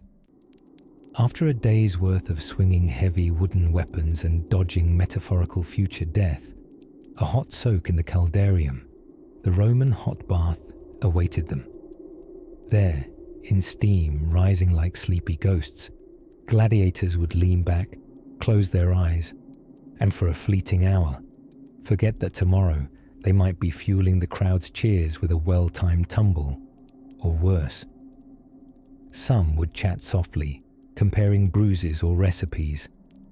Others would listen to the splashing of strangers, letting the warmth soften their calloused thoughts. But even in their so-called spa hours, preparation peeked through. Massages helped realign muscles, and masters of movement, massage slaves, if we're being historically accurate, would sometimes use techniques to keep circulation flowing, limbs limber, and spirits, well, as high as they could rise without wine. And then there was the sand. Oh, the sand. The very arena floor itself was covered in a layer of specially selected grains, designed to cover blood spills, yes, but also to provide grip underfoot. Ludius grounds would often mirror this environment. Trainees would stomp across sand as part of conditioning, learning how it shifted and skidded beneath them, learning not to trust it, because in Rome, even the ground might betray your ambition. So you see, the gladiator's glow was no accident. It was the result of oil, muscle memory, and the quiet wisdom that bodies were not just tools, but temples. Temples currently under construction, pending inspection by lions. Now, as the oil glistens under ancient torchlight and strigils clink gently against marble basins, we drift softly toward a quieter chamber, where dreams are not of combat, but of creature comforts. In the next chamber, something unusual stirs. A visitor from outside the ludus walls. Ah, oil. Liquid gold, silky and shimmering. And, if you were a Roman gladiator, quite possibly your most essential skincare routine.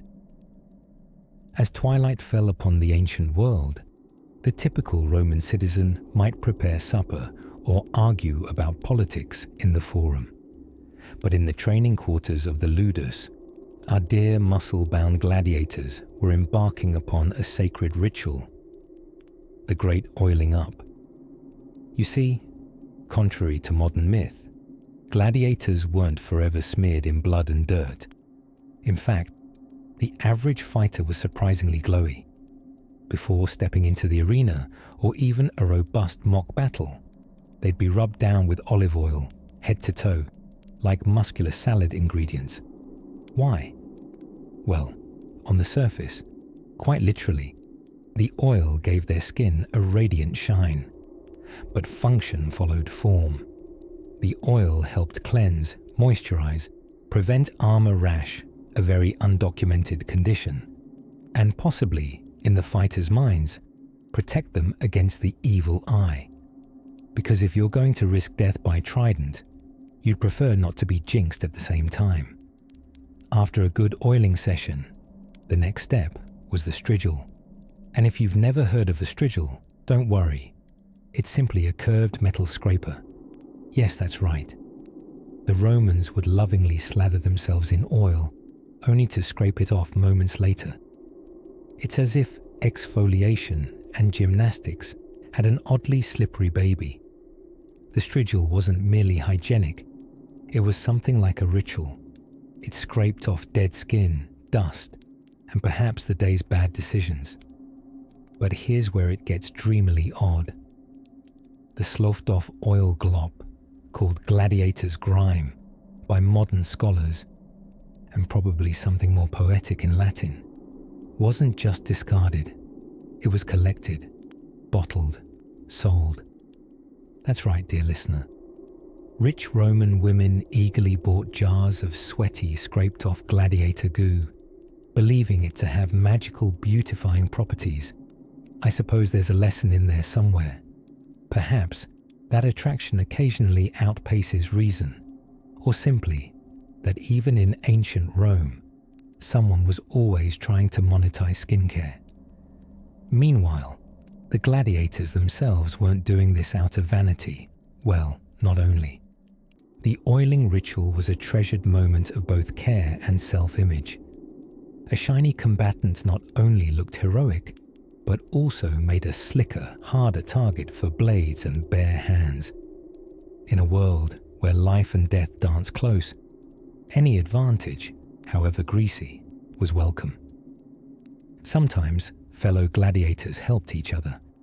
Imagine two warriors, brawny and bruised, in dim torchlight, discussing leg sweeps and lunch while massaging each other's backs with olive oil warmed over a small flame. It sounds like a wellness retreat, themed impending doom and mindfulness. And let's not forget the smell. The oil was often perfumed with herbs, rosemary or myrrh, perhaps a touch of lavender if the trainer was feeling extra generous. So the men smelled less like a barracks and more like a wandering apothecary with unresolved aggression. All this gave our gladiators a little time for quiet contemplation. These evenings were often their only peaceful moments. A warm strigil scraping across sore shoulders, the soft scent of herbs in the air, and the low creak of leather armor being readied nearby. They might think of home, or of Saturday's match, or of that senator's wife in the third tier who always cheered a little louder than necessary.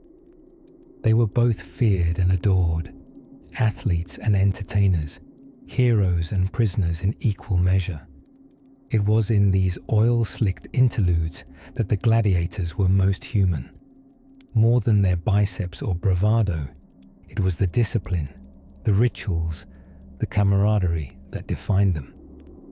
So as we slide gently out of the warm glow of the torches and deeper into the cool, quiet corners of the ludus, you might imagine the last golden rivulets of oil making their way down a warrior's arm, catching firelight and glistening like slow-moving dreams. And just beyond those baths and oil jars, there waited something far noisier, far messier. But that is a tale for another night. Let us now drift into a chamber nestled within the stone heart of the ludus. Those ancient, rather exclusive gladiator schools that sound a bit like upscale gyms, if your spin class involves spears. Here, far from the clang of swords and the roar of wooden training dummies meeting mace, we find a more intimate ritual underway. A hush of purpose fills the room, and torchlight flickers across the muscular backs of gladiators, preparing not with armor or arms, but with olive oil. Yes, olive oil. Before you try to imagine a neatly buttered gladiator sliding into the Colosseum like a greased baking pan, go ahead, I'll wait. Let's gently peel back the poetry of this practice. You see, bathing in ancient Rome was just the beginning. After the scrubbing, the steaming, and the socializing, because Roman bathhouses were basically wellness spas with added scrolls, gladiators often ended with a rub-down of fine golden olive oil.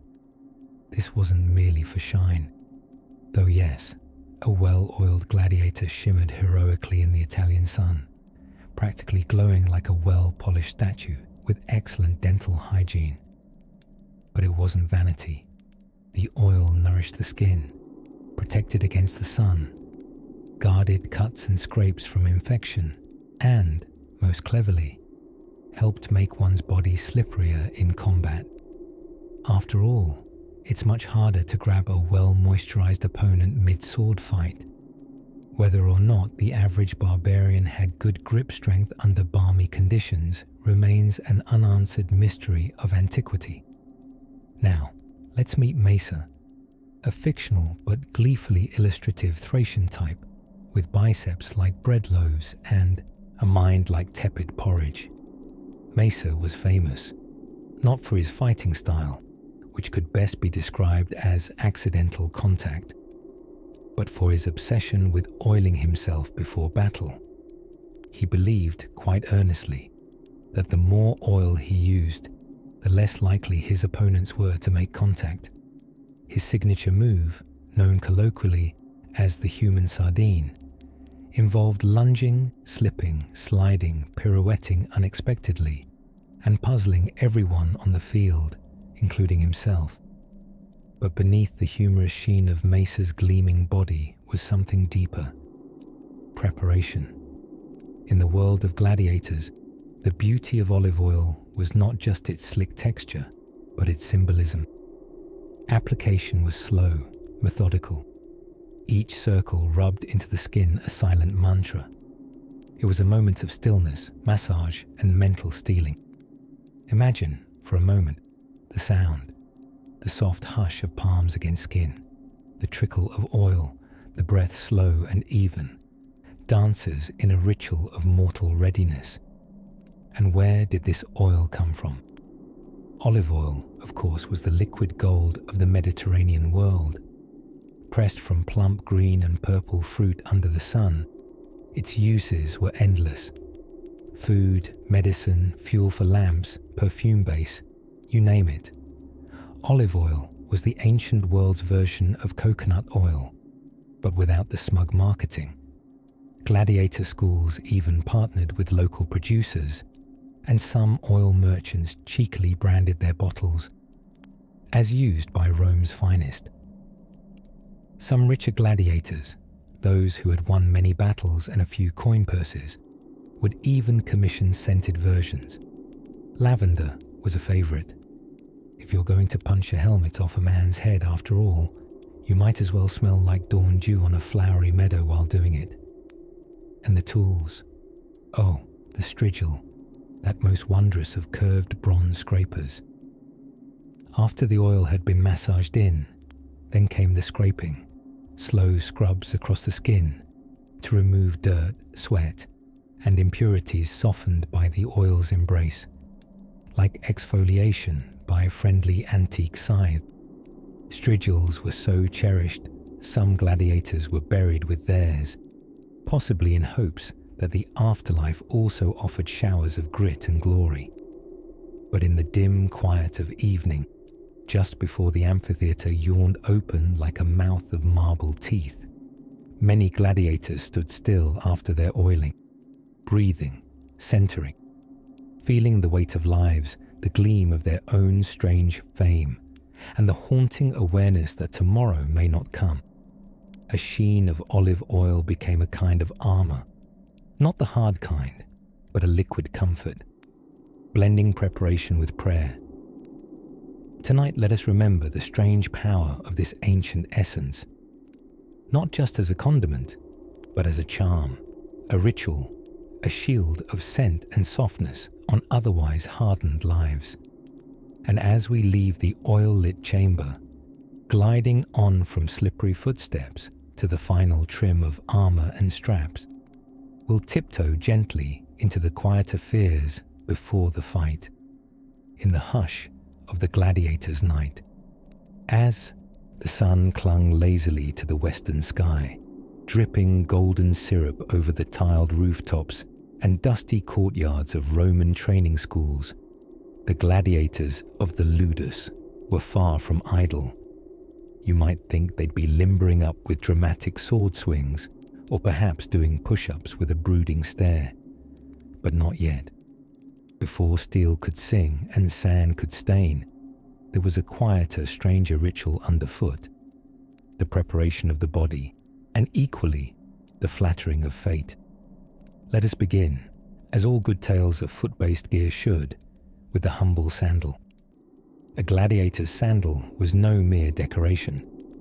Called caligae, they were airy, open-toed affairs with sturdy, hobnailed soles, like if Birkenstock teamed up with a blacksmith. The nails, hammered into the bottom for grip, made them sound like a modest thunderstorm when several gladiators walked together, and they could offer decent traction in the sandy arena. The nails were not for kicking, though some cheekier combatants might have tried that once, just once. These sandals were also a coveted prize for fungus, dust, and unfortunate arena aromas. So before battle, a bit of attention was paid to cleaning and scenting them, because truly, nothing says terrifying opponent like well-moisturized feet, which leads us to gladiator skincare. Yes, dear listener, they had a regimen. First, the oil, a mixture of olive oil, and, depending on how wealthy or theatrical the gladiator's trainer was feeling, herbs like thyme or sage was massaged into the skin. It made their muscles gleam threateningly under the Mediterranean sun, and crucially, it provided a slickness that might make a blade or two slide off without too much fuss. Imagine it, a parade of glistening biceps, flexing like overinflated bread dough, all in the name of survival and perhaps the ancient Roman concept of glamour. And then came the strigil. Ah, the strigil. A curved bronze tool used to scrape the oil, along with dead skin and regret, off one's body. It was both practical and deeply unromantic, like exfoliating with a spoon. The process, however, was considered restorative, and after scraping, many gladiators would feel lighter, cleaner, and vaguely more aerodynamic. Now, beyond the physical, there were other preparations. Call them habits, rituals, or minor superstitions, depending on your disposition. Some gladiators swore by eating a specific breakfast before a fight. The typical morning meal, a porridge called poles, made from barley or spelt, thick enough to stand a spoon upright and hearty enough to keep a man combat ready. It was not what you'd call exciting cuisine, but routine, dear friend, can be the flavoring of courage. Others tucked talismans into their belts, bits of bone, polished stones, or the odd dented coin, all believed to coax luck. One particularly nervous retiarius reportedly carried a petrified mouse paw, though no one ever told him it was probably just a shriveled fig. Placebo, after all, is a powerful force. If you thought ancient warriors were too stoic for superstition, allow us to direct your gaze to the doorway of the training grounds, where gladiators would pause before stepping out, touching the lintel for luck, muttering charms under their breath like bedtime prayers spoken backward.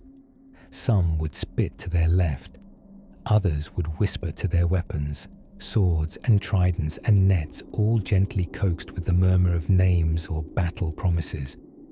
Psychologically, it was armor before armor, and the weapons themselves, oh, how they were pampered. Blades were polished the way poets might tend a metaphor, with reverence, care, and perhaps a little excessive romanticism. They were checked for balance, weight, and shine. A poorly balanced gladius could cost you your life. An unshiny one might cost you your mystique. So as dusk tiptoed closer and the shadows in the courtyard stretched like lazy cats, a quiet symphony played in the distance. The silvery scrape of the strigil, the muffled thump of sandals on packed earth, the soft clink of metal being prepared like a sacred object. This was pre-battle not as chaos, but as ritual, half muscle, half mystery. Whether they were combatants leaning on routine to steal their hearts, or merely men trying to feel ready in the face of uncertainty, these pre-fight rituals remind us that even in the most brutal enterprises, there's space for comfort, preparation, and a dash of superstition. And as gladiators slipped into their oil-glistened skins and whispered faithful nothings to their gear, they were not unlike any of us tiptoeing toward a challenge, hoping our socks match and that fortune feels particularly generous this morning. Now, quietly, we'll leave them to their rituals and peek gently toward the arena itself, where sand drinks up secrets and applause might rise like a Roman tide. Before the clash of swords and the roar of the crowd, before the emperor's thumb teased fate and destiny sharpened its edge, there was a moment soft as the hush before dawn, a breath held in the shadows beneath the amphitheater's towering arches, and in that breath, somewhere between stoic ritual and nervous pacing, stood the gladiators, serene in their sandals and smelling vaguely of olive oil and adrenaline. Because despite what movies would have you believe, gladiators did not leap out onto the sands with reckless abandon and sweaty bravado. No, it was more structured than that, more spa day with anxiety than berserker madness.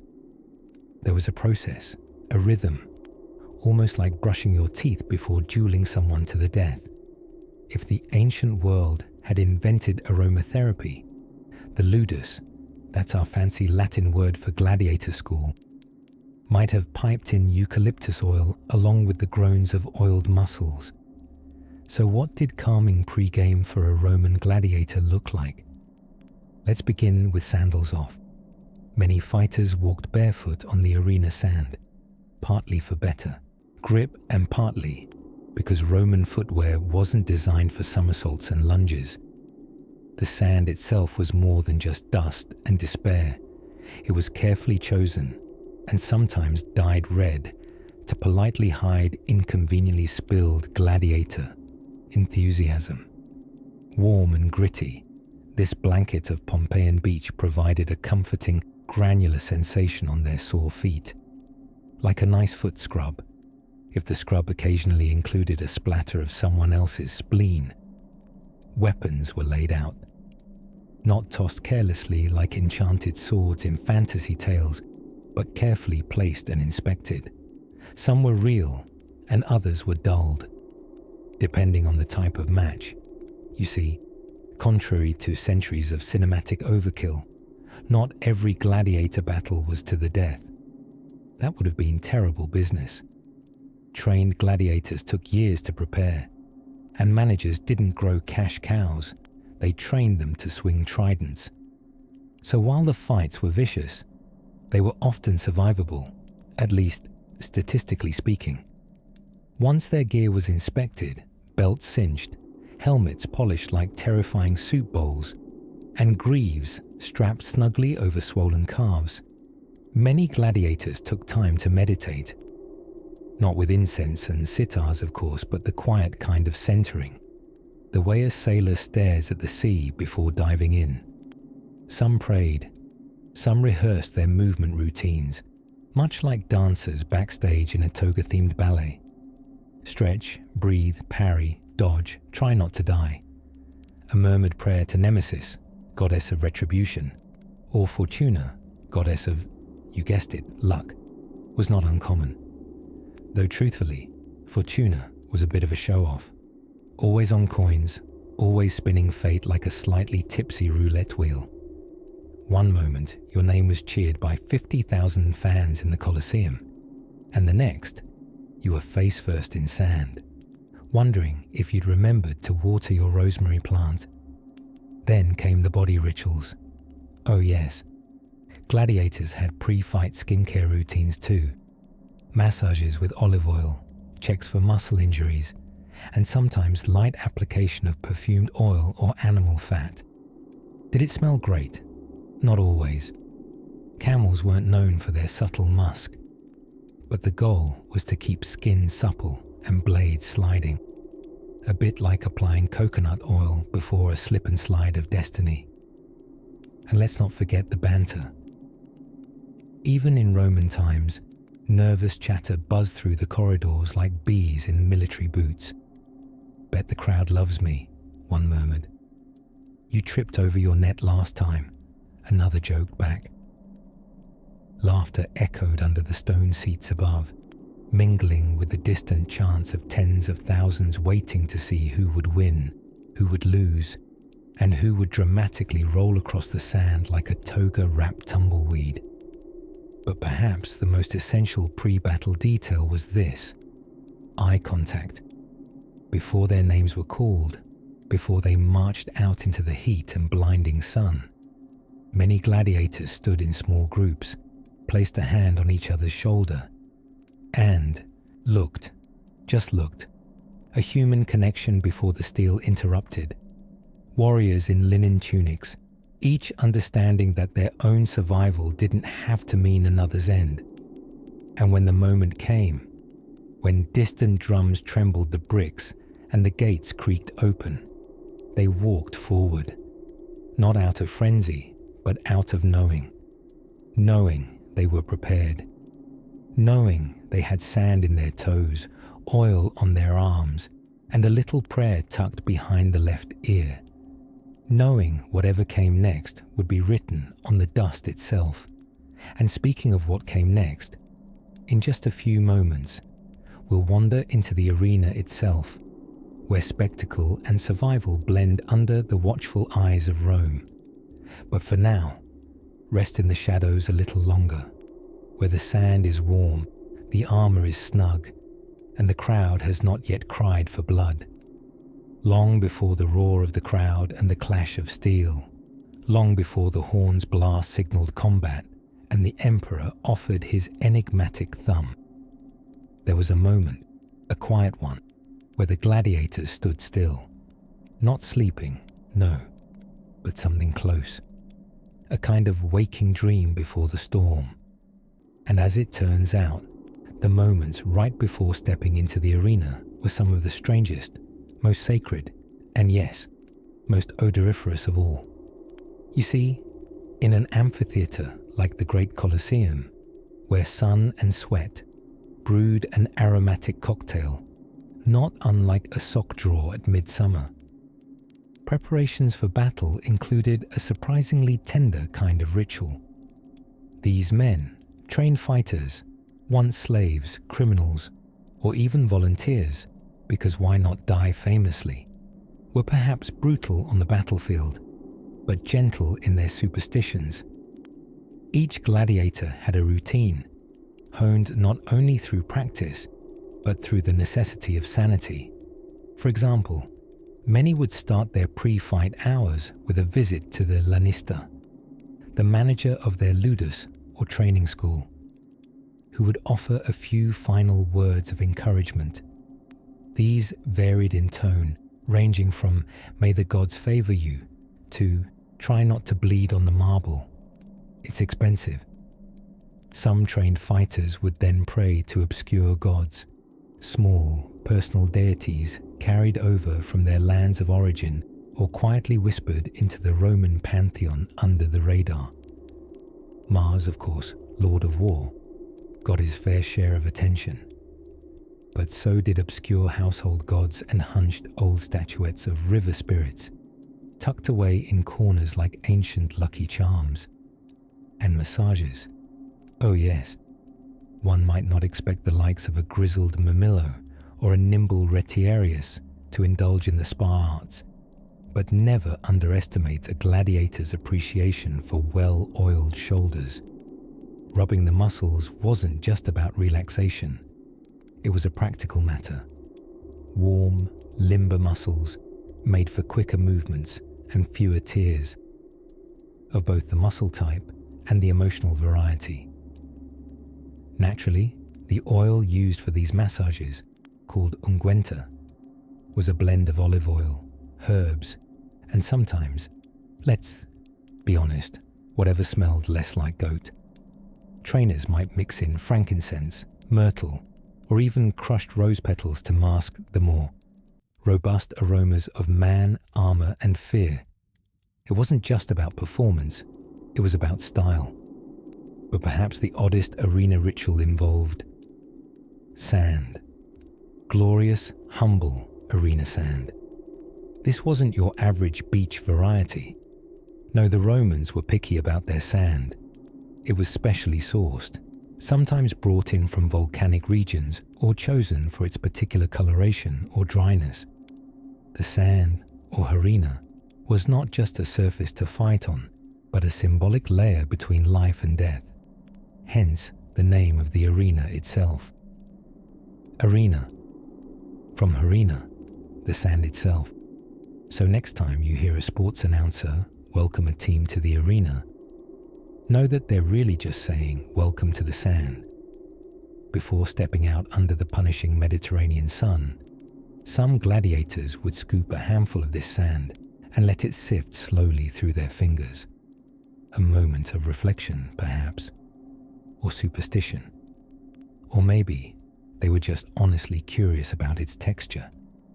Some even dabbed their blades or the soles of their sandals with a pinch, as if seeking good fortune from the ground beneath them.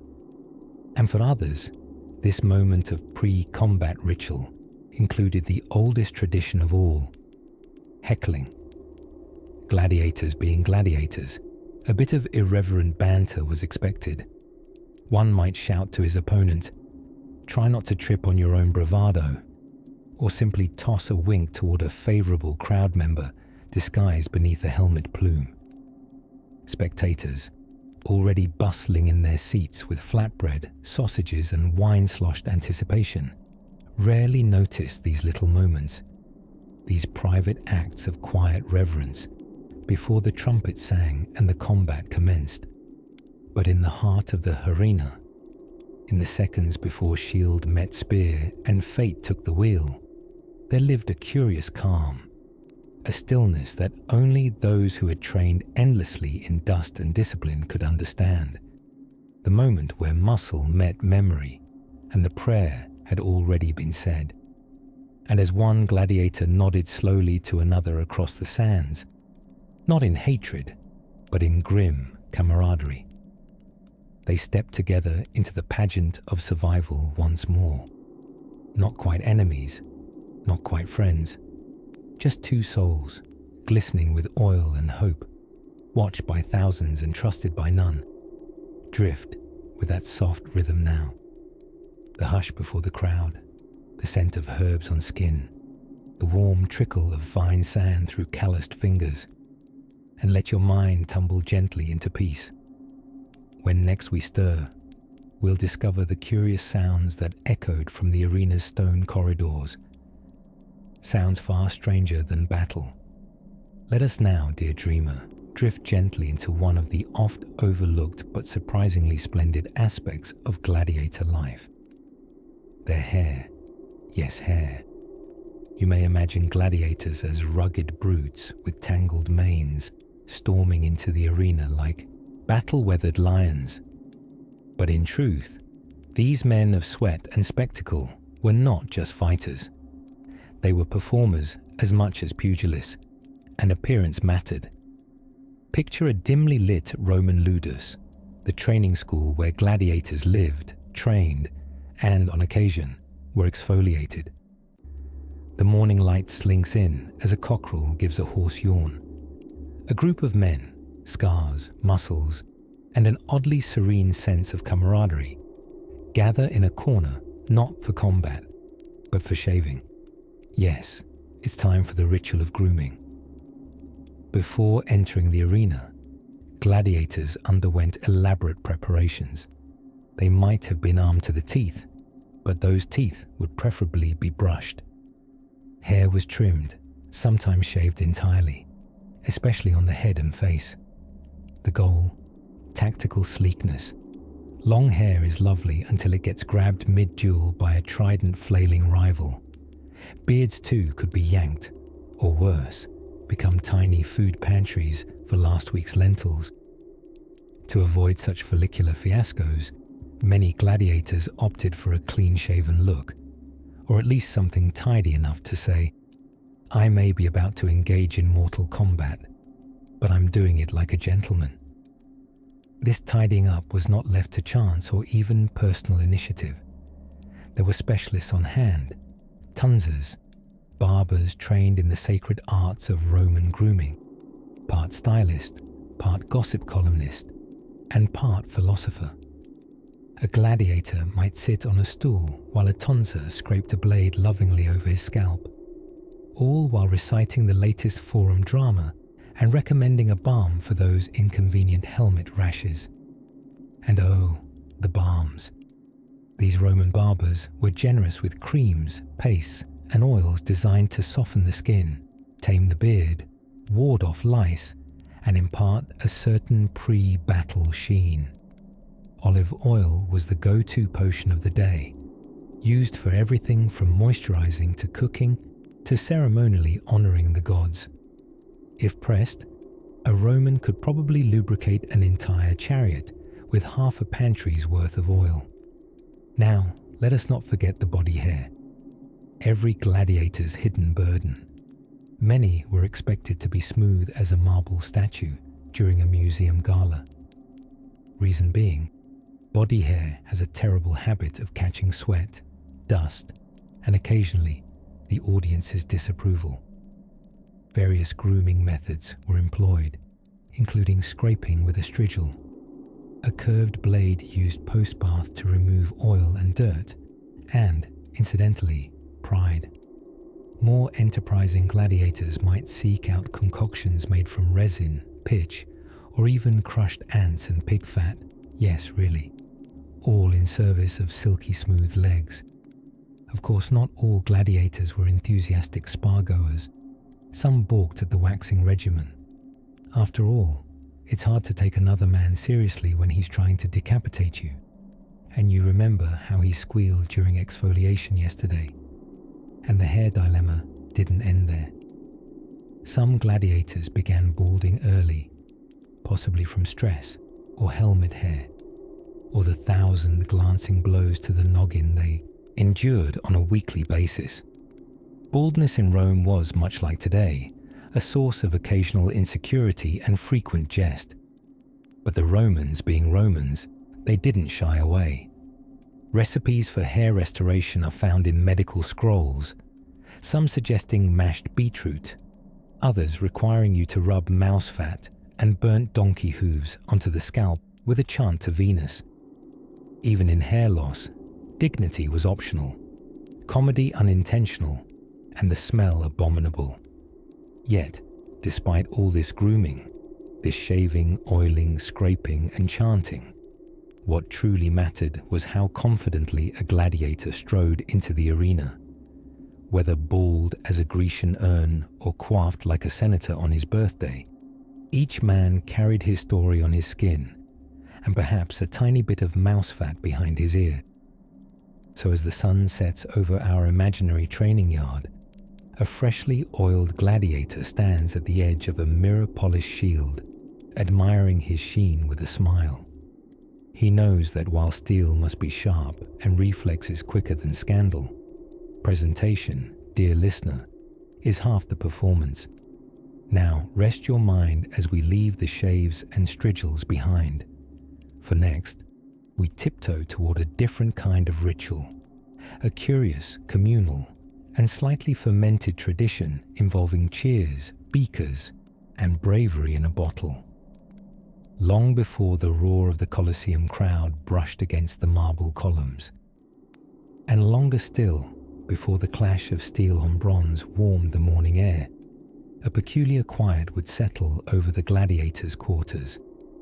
Known as the ludus, it was part barracks, part boot camp, and part something that can only be described as a very masculine day spa with far fewer cucumber slices.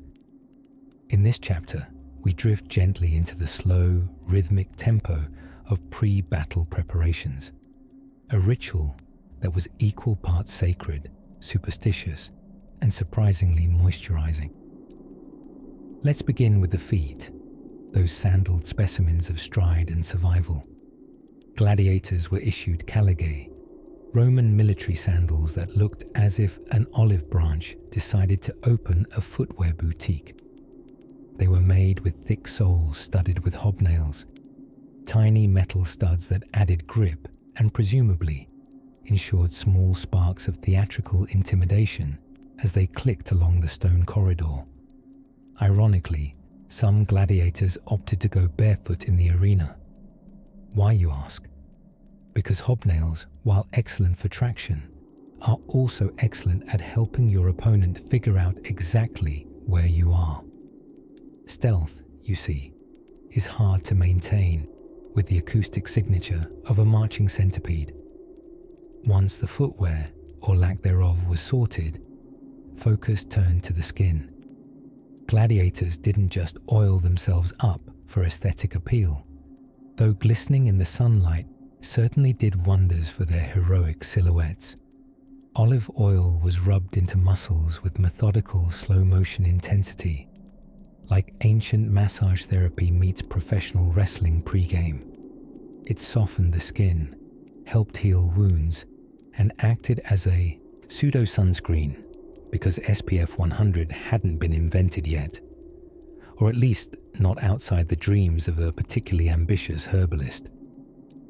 Then came the strigils, these curious curved instruments which looked like something between a back scratcher and a very polite torture device, were used to scrape off the oil, along with sweat, dirt, and dead skin.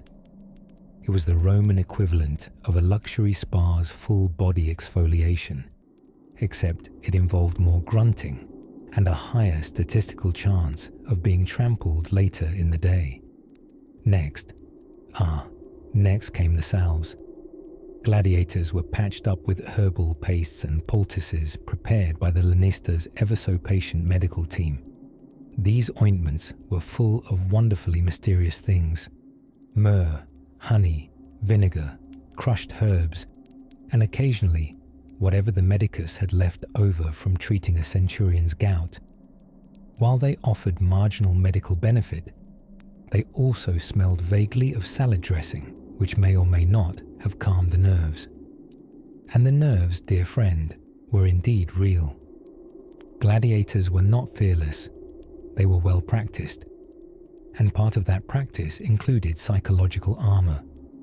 They recited little mantras, not unlike modern affirmations, but with added references to Jupiter and sharper consequences. Steel sharp, shield sure, one might mutter. "Today I fight, tomorrow I feast," said another, conveniently forgetting that if things went poorly, tomorrow's feast might be served in the afterlife. Then we mustn't forget their private rituals. Some would kiss amulets, tiny tokens from home, like a lock of hair, a sliver of wood from a grandfather's spear, or in one recorded case, a pebble that resembled Neptune's eyebrow, which must have made for very strange pillow talk. Others drew little symbols in the dirt before entering the arena: triangles for protection, X's for strength, and the occasional rude etching directed at particularly unpopular beasts or trainers. There were prayers whispered to the gods, some pious, others bordering on cutthroat negotiations. "O Mars, grant me victory, and I'll sacrifice the biggest, shiniest goat you've ever seen." Even the kitchen got involved, preparing heavy, high-carb breakfasts. A gladiator's last peaceful interaction with a bowl of barley porridge before it was all blood, sand, and applause. And so, the hours moved slowly. Oiled limbs stretched in sunlit courtyards. Blades were sharpened. Shields were polished until they reflected the sky. And the air, filled with the smell of iron, olive oil, and an unreasonable amount of anxiety sweat, thickened with anticipation. You might imagine chaotic noise, but it was often surprisingly serene. Each warrior in soft focus routine, repeating the familiar motions, movements they'd practiced 100 times in half sleep. The quiet confidence of knowing, at least today, they were as ready as they'd ever be. And now, as the sun gently tips past its zenith and the gate creaks open like a yawning lion, we drift onward to the edge of that fabled stage, the arena, where sand swirls, flags flutter, and the entire empire holds its breath. But before we step into that grand theatre of glory and grit, let's pause a little longer in the doorway of calm. The wind is warm, the Colosseum waits, and in the next moment, so shall we. As the final golden light of the Roman afternoon puddled quietly beneath olive trees, and the dust kicked up by sandals settled like sleepy moths on the ground, our gladiator, muscles sore, belly full, and spirit humming like a well-tuned lyre, turned his thoughts to the subtle arts of pre-battle ritual. Not everything you see in the life of a gladiator was blood and bronze. There were quieter moments, tender even, as old soldiers muttered blessings over bruised knees and battle-hardened coaches whispered mystical sayings into the ears of their protégés like tattooed fairy godparents. So now, draw your blanket a little closer, perhaps fluff a pillow beneath your chin, and imagine yourself wandering unseen through the cool corridors of the Ludus, the gladiator school, on the eve of the big spectacle. The moon lingers shyly above the terracotta rooftops, while oil lamps flicker in alcoves, spreading golden pools of sleepy encouragement. And inside, a man, not just any man, but a Mamillo named Titus, is preparing. Now, preparation did not always mean swinging boulders or grunting at trees. Sometimes it meant reaching for superstition with firm, calloused hands. Titus begins with a charm, a small one, carved from bone strung with twine and rubbed habitually like a coin in a gambler's pocket. His uncle gave it to him before his first match, claiming it had belonged to a retired gladiator who had survived over 24 fights and only lost 3 teeth, which, all things considered, was a fair deal. Superstition was not just tolerated in Rome, it was practically constitutional. And so, Titus whispered a bit of Latin nonsense to the charm, something between a prayer and a theatrical warm-up, something like Bene occidam et non incidam, which loosely translates to, may I strike well and not fall flat on my tunic. Then came the polishing. Ah yes, the lovingly slow meditative act of shining one's gladius, not for vanity's sake, but for something symbolically deeper. A clean blade was said to reflect Mars himself, the god of war, and no serious gladiator wanted to go into the arena with a smudged deity. Using a bit of soft cloth and a mixture of vinegar and crushed chickpeas. Yes, the same legume you've likely eaten pureed on a carrot stick. Titus polished the metal until it shone faintly in the night like moonlight caught in steel.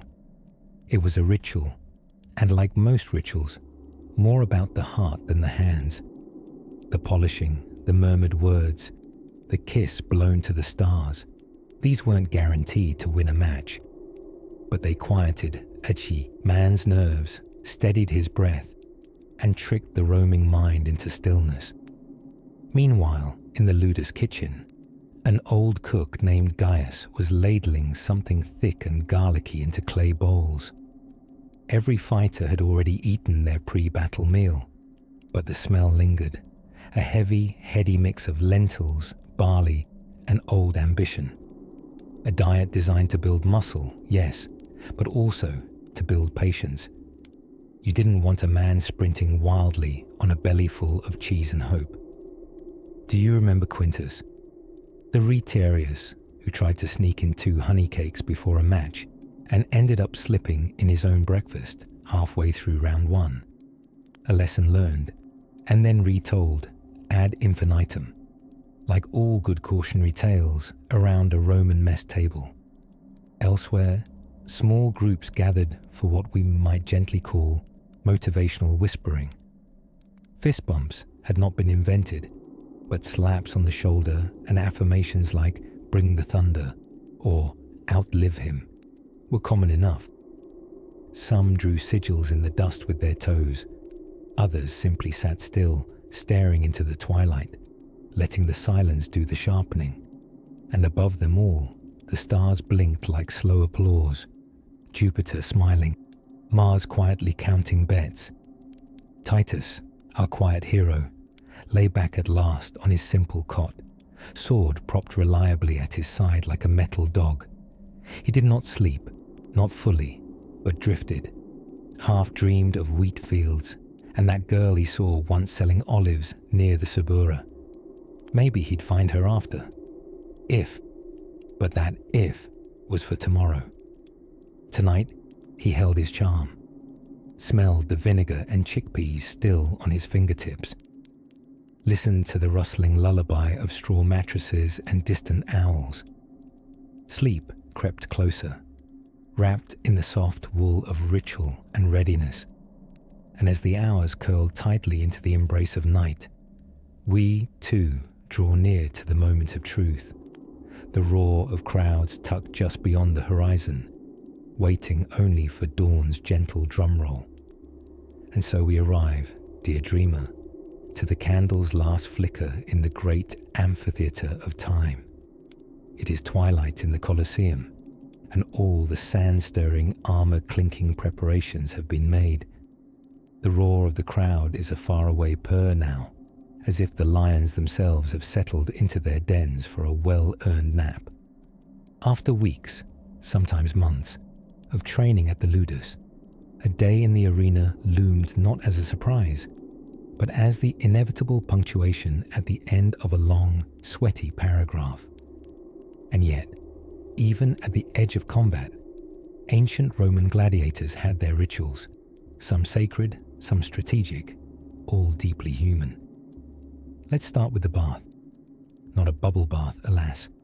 No lavender-scented oils or cucumber mask, but rather a good, earthy scrub with sand and oil. Think of it more as spa meets war prep. Before donning their gear, gladiators were rubbed down with olive oil by their lanistae or trainers, both to cleanse their skin and to make their muscles glisten under the sun. Because nothing says intimidating opponent quite like an aggressively moisturized torso. Then there were the amulets. For all their oaths to the gods of Rome, gladiators knew better than to ignore a bit of superstition. Hidden beneath leather straps or tucked into loincloth folds, convenient if mildly chafing, these charms were often dedicated to the gods of war, luck, or protection. Mars, of course, received a good deal of attention. Imagine having to face angry lions while trusting your fate to a tiny copper figurine of a grandiose, mustachioed war god. Sleep in that confidence if you can. Before stepping onto the sand, each fighter received his final meal. It was known as the Cena Libera, or free dinner, and it was often a nicer spread than anything they'd eaten in weeks.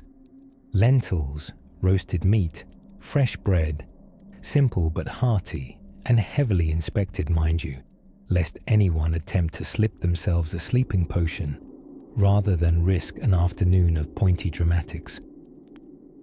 This meal wasn't just for nourishment. It was a goodbye feast wrapped in barley and hope. Diners often gathered in long benches, cracking jokes, telling stories, maybe even composing a haiku, if gladiators had known what those were. There's something poignantly human in knowing you might not outlive your breakfast, and deciding to eat your weight in chickpeas anyway. Truly, the ancient world wasn't built on empires alone. It was built on audacity and legumes. And then came the fateful moment, the salute. Ave Imperator, morituri te salutant. Hail, Emperor. Those who are about to die salute you. Although probably not shouted with daily enthusiasm. After all, saying, "I'm probably going to die," isn't known to lift morale. It was a custom steeped in heavy pageantry, like a Roman mic drop into existential dread. The thing is, this salute wasn't even widely used. It appeared in only a few recorded instances, but it endures in our imagination because the drama of it fits the mood like a velvet curtain over a blood-stained stage. Now imagine this scene, listener. The gates creak open. The sand smells of sun and sweat. The din of the crowd rises like distant thunder filtered through honey. A helmet slides down over a young man's brow, dimming the world to a narrow slit. Behind him, someone makes a gentle joke, the exact words long forgotten, but the sound of it, soft and brave in the face of spectacle, lingers forever. The match begins. Maybe weapons clash, or maybe, just maybe, the fight was staged. A bit of theatre to entertain bored patricians between wine courses. You see, not every gladiator fight ended in death. In fact, most didn't. Gladiators were investments. Alive, they could be trained again, perfected, marketed, merchandised. Today, you'd call it branding. Back then, it just meant not bleeding to death under a cheering sun. And afterward, whether victorious or spared, the fighters returned to their quarters, aching, exhausted, and crusted in more sand than likely recommended for human paws. There, the helmets came off. The game's noise floated somewhere behind them, like someone else's dream. Perhaps they shared a flask, perhaps they prayed, or perhaps, like you now, they simply closed their eyes and let silence do its remembering. So rest now, gladiator of thought. Let the torches fade, the crowds dwindle, and the noise of history become the hush of slumber. For in the great arena of time, even the mightiest warriors must one day lay down their arms and simply sleep.